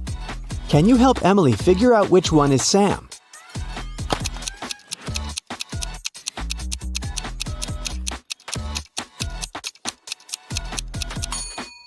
Take a look at the mirror on the wall. The first guy has a wedding ring. The second one is wearing the coffee shop uniform. He must be a waiter, not a customer. And the third guy is Sam. He's holding a rose, ready for the date. Henry had had a crush on Emily since he was a first-year student. Finally, he plucked up his courage and asked the girl out, but she said no because she had a boyfriend, Sam. Henry was very upset. One day, Emily was walking home. Suddenly, 3 guys came up to her. They wanted to take her money, but the girl didn't have any. She didn't know what to do. She tried to call 911, but the guys snatched the phone from her hand. Luckily, Henry happened to pass by that place. He saw what was happening, ran up to the guys, and yelled, "Stay away from her! I've called the police!" One of the criminals shouted, "Let's go! Henry called the police!" And the guys ran away. Emily said, "Leave me alone, Henry. That was stupid. Why did she say so?"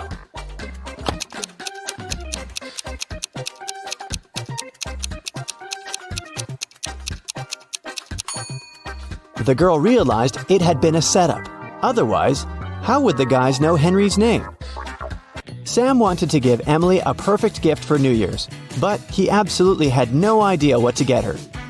He decided to check out what she saved in her shopping cart on her laptop. When Emily went to take a shower, Sam sneaked into her room and turned on the computer. It required a password, but Sam didn't know it. Luckily, there was a note lying next to the laptop saying 7337. Sam tried it, but it didn't work. What's the password?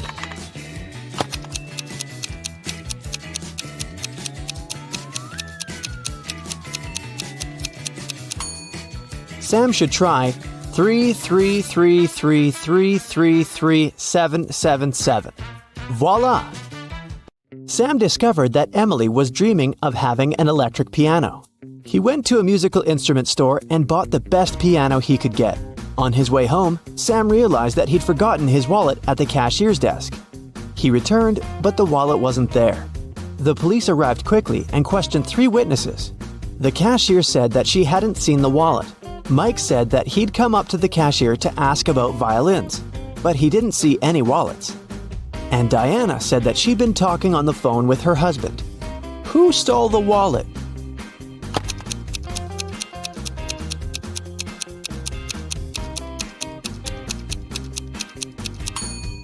It was Mike. No one specified where Sam had left his wallet. Mike knew it because he had taken it.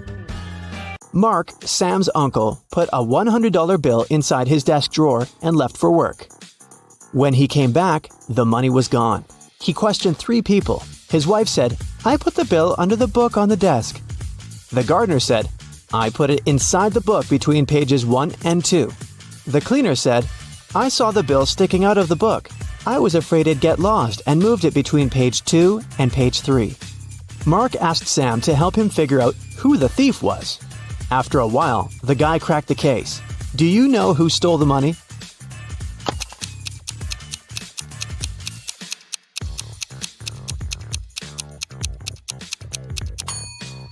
It was the gardener. Pages 1 and 2 are the opposite sides of the same sheet.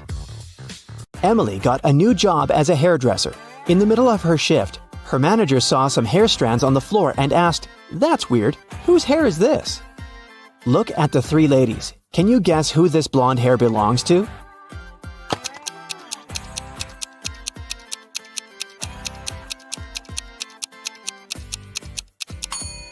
This dark-haired lady has natural gray hair, which means that the hair can't be hers. Look at this lady's backpack. She's a delivery worker, not a client. It means the hair on the floor belongs to this woman with blue hair. Emily gave her a haircut and dyed her hair blue. According to Emily's work contract, she has to do 4 haircuts, 2 hair dyes, and 3 stylings during one day. Each haircut costs $45. Hair dye is $70, and styling costs $20. Can you calculate how much she's earned today?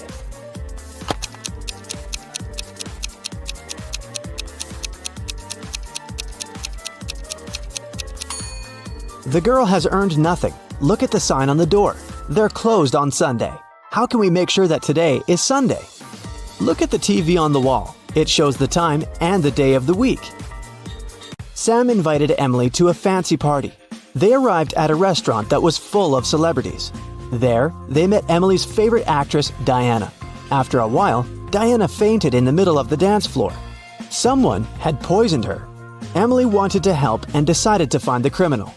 She questioned 3 suspects. Diana's friend Bill said, "I've known Diana for ages. I would never hurt her." Diana's best friend said, "I was fixing my makeup in the ladies' room when she got sick." And Diana's husband said that she had left him to get some drinks. He stayed at the table and didn't see anything. Emily knew for sure that one of these people was lying. Can you guess who it was?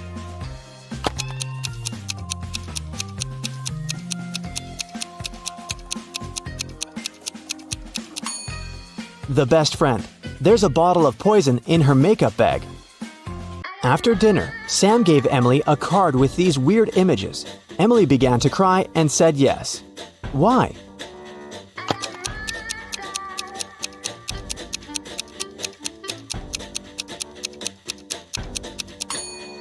It's a rebus. It says, "Will you marry me?" Emily and Sam invited several friends to celebrate their engagement. Emily decided to prank the guests. She put a stick in a packet of hot sauce, and then she placed the whole thing inside of a cup. She served the drinks and turned her camera on to film the unlucky guest's funny reaction. Can you spot which cup is the dangerous one?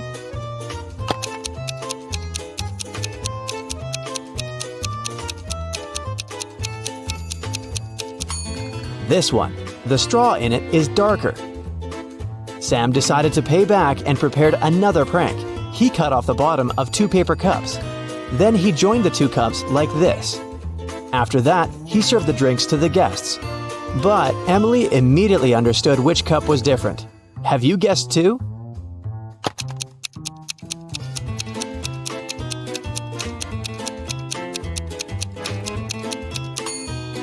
This one. It's a little taller than a regular cup.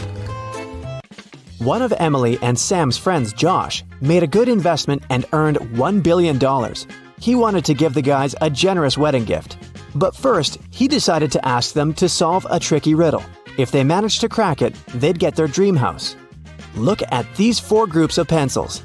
The task is to rearrange them in groups of 1, 2, 3, and 4 with one single move. Can you help Emily and Sam?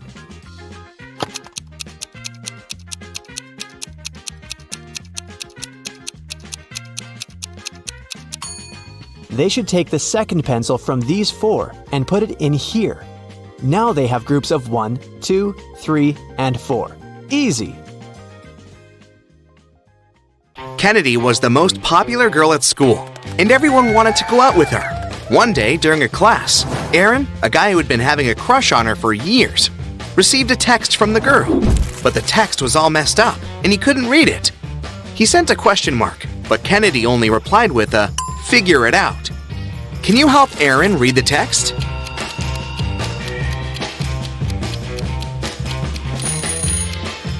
Seems like Kennedy just messed up the spaces to make the message harder to read. If we place the spaces correctly, the text will turn into, "Take me out on a date this week. Friday night after the basketball game, meet me by the clock." Kira and Sierra were sisters. They always borrowed each other's things without permission. So one day, Sierra walked into her room and didn't find her favorite bracelet, which she knew Kira also loved. She got mad at her sister for going into her room and looking through her stuff, but Kira denied all accusations. Still, Sierra knew that her sister had been in her room. How did she know it? Pay attention to this flower on Sierra's windowsill. Flowers always turn toward the sun, but this one is turned away from it. This means Kira was in Sierra's room, searching for the bracelet and moving things around. She moved the flower too. That's why it's turned away from the window. Okay, now I'll show you some emojis, and your task is to guess the animal. Here's the first one. S in nails.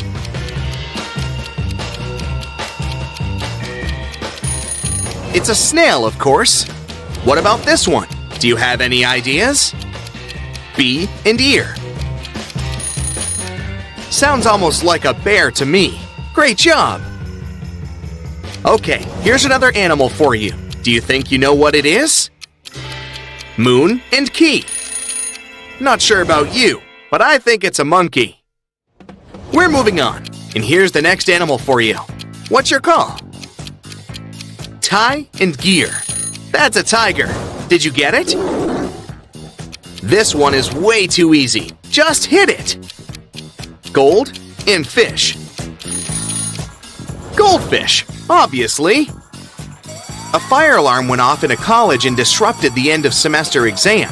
There was no fire, and after some investigation, it became clear that someone had set off the alarm on purpose.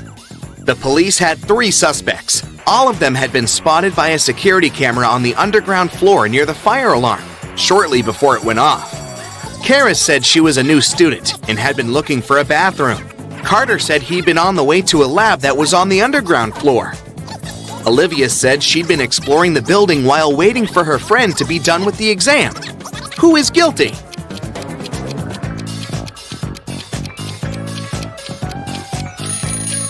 Karis. She said she was a new student, but it was the end of the semester. Claudius was one of the Roman emperors. He was born in 10 BCE and became the emperor of the Roman Empire in 41 CE. How old did he turn the year he became the emperor? If you said 51, you might need to think a bit more. There's no year 0. After 1 BCE, when Claudius turned 9 years old, there was 1 CE. When he turned 10 years old, so in 41 CE, he turned 50. Someone in a little town kept stealing garden statues. Every time someone's statue was gone, they would get a text message from an anonymous number with 2 emojis.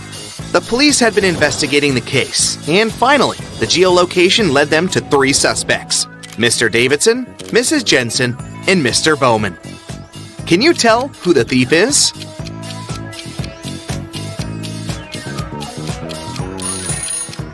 The emojis are a clue. They don't seem to make any sense, but they actually do. It's a bow and a man, which together make Bowman. And Mr. Bowman is one of the suspects. He must be the criminal. Since we've started talking about emojis again, here's another task for you. I'll show you some emojis, and this time you'll need to guess the country. Let's go. Here's the first one. What's your call?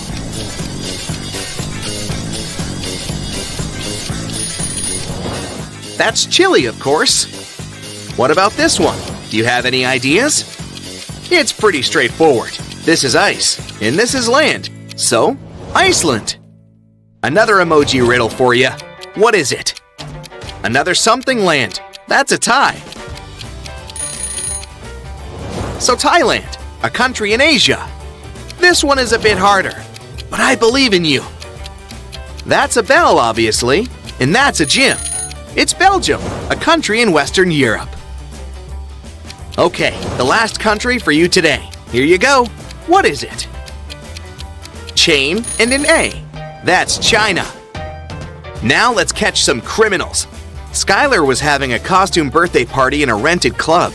In the middle of the celebration, a detective came in. He said he was looking for a robber who must be there, pretending to be a guest.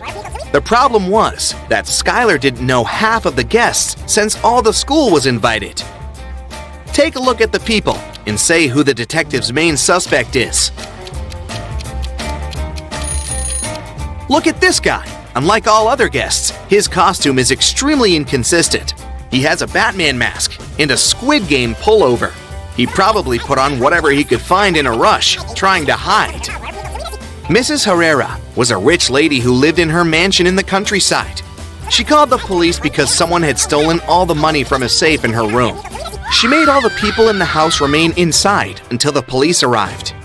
A detective came. He found no fingerprints, but he discovered a black glove. The main suspects were Chris, the cleaning man, Cassian, Mrs. Herrera's grandniece, and Nicole, Mrs. Herrera's best friend's daughter, who was visiting her for a week.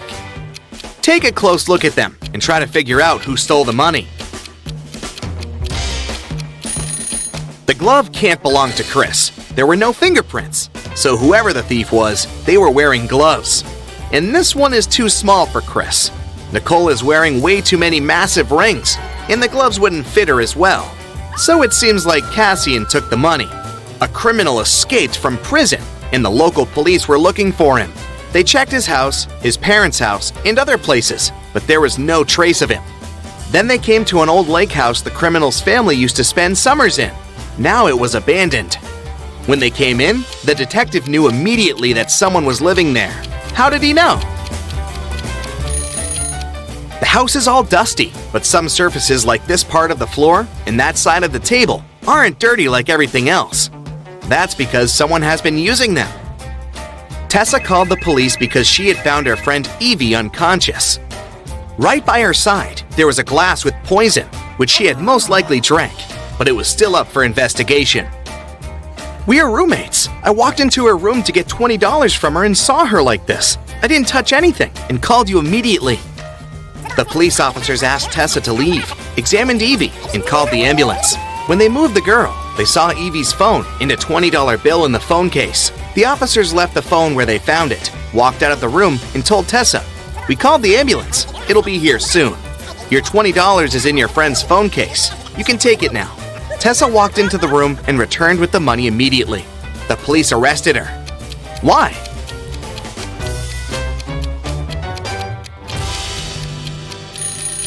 If Tessa didn't touch anything, how did she find Evie's phone so fast?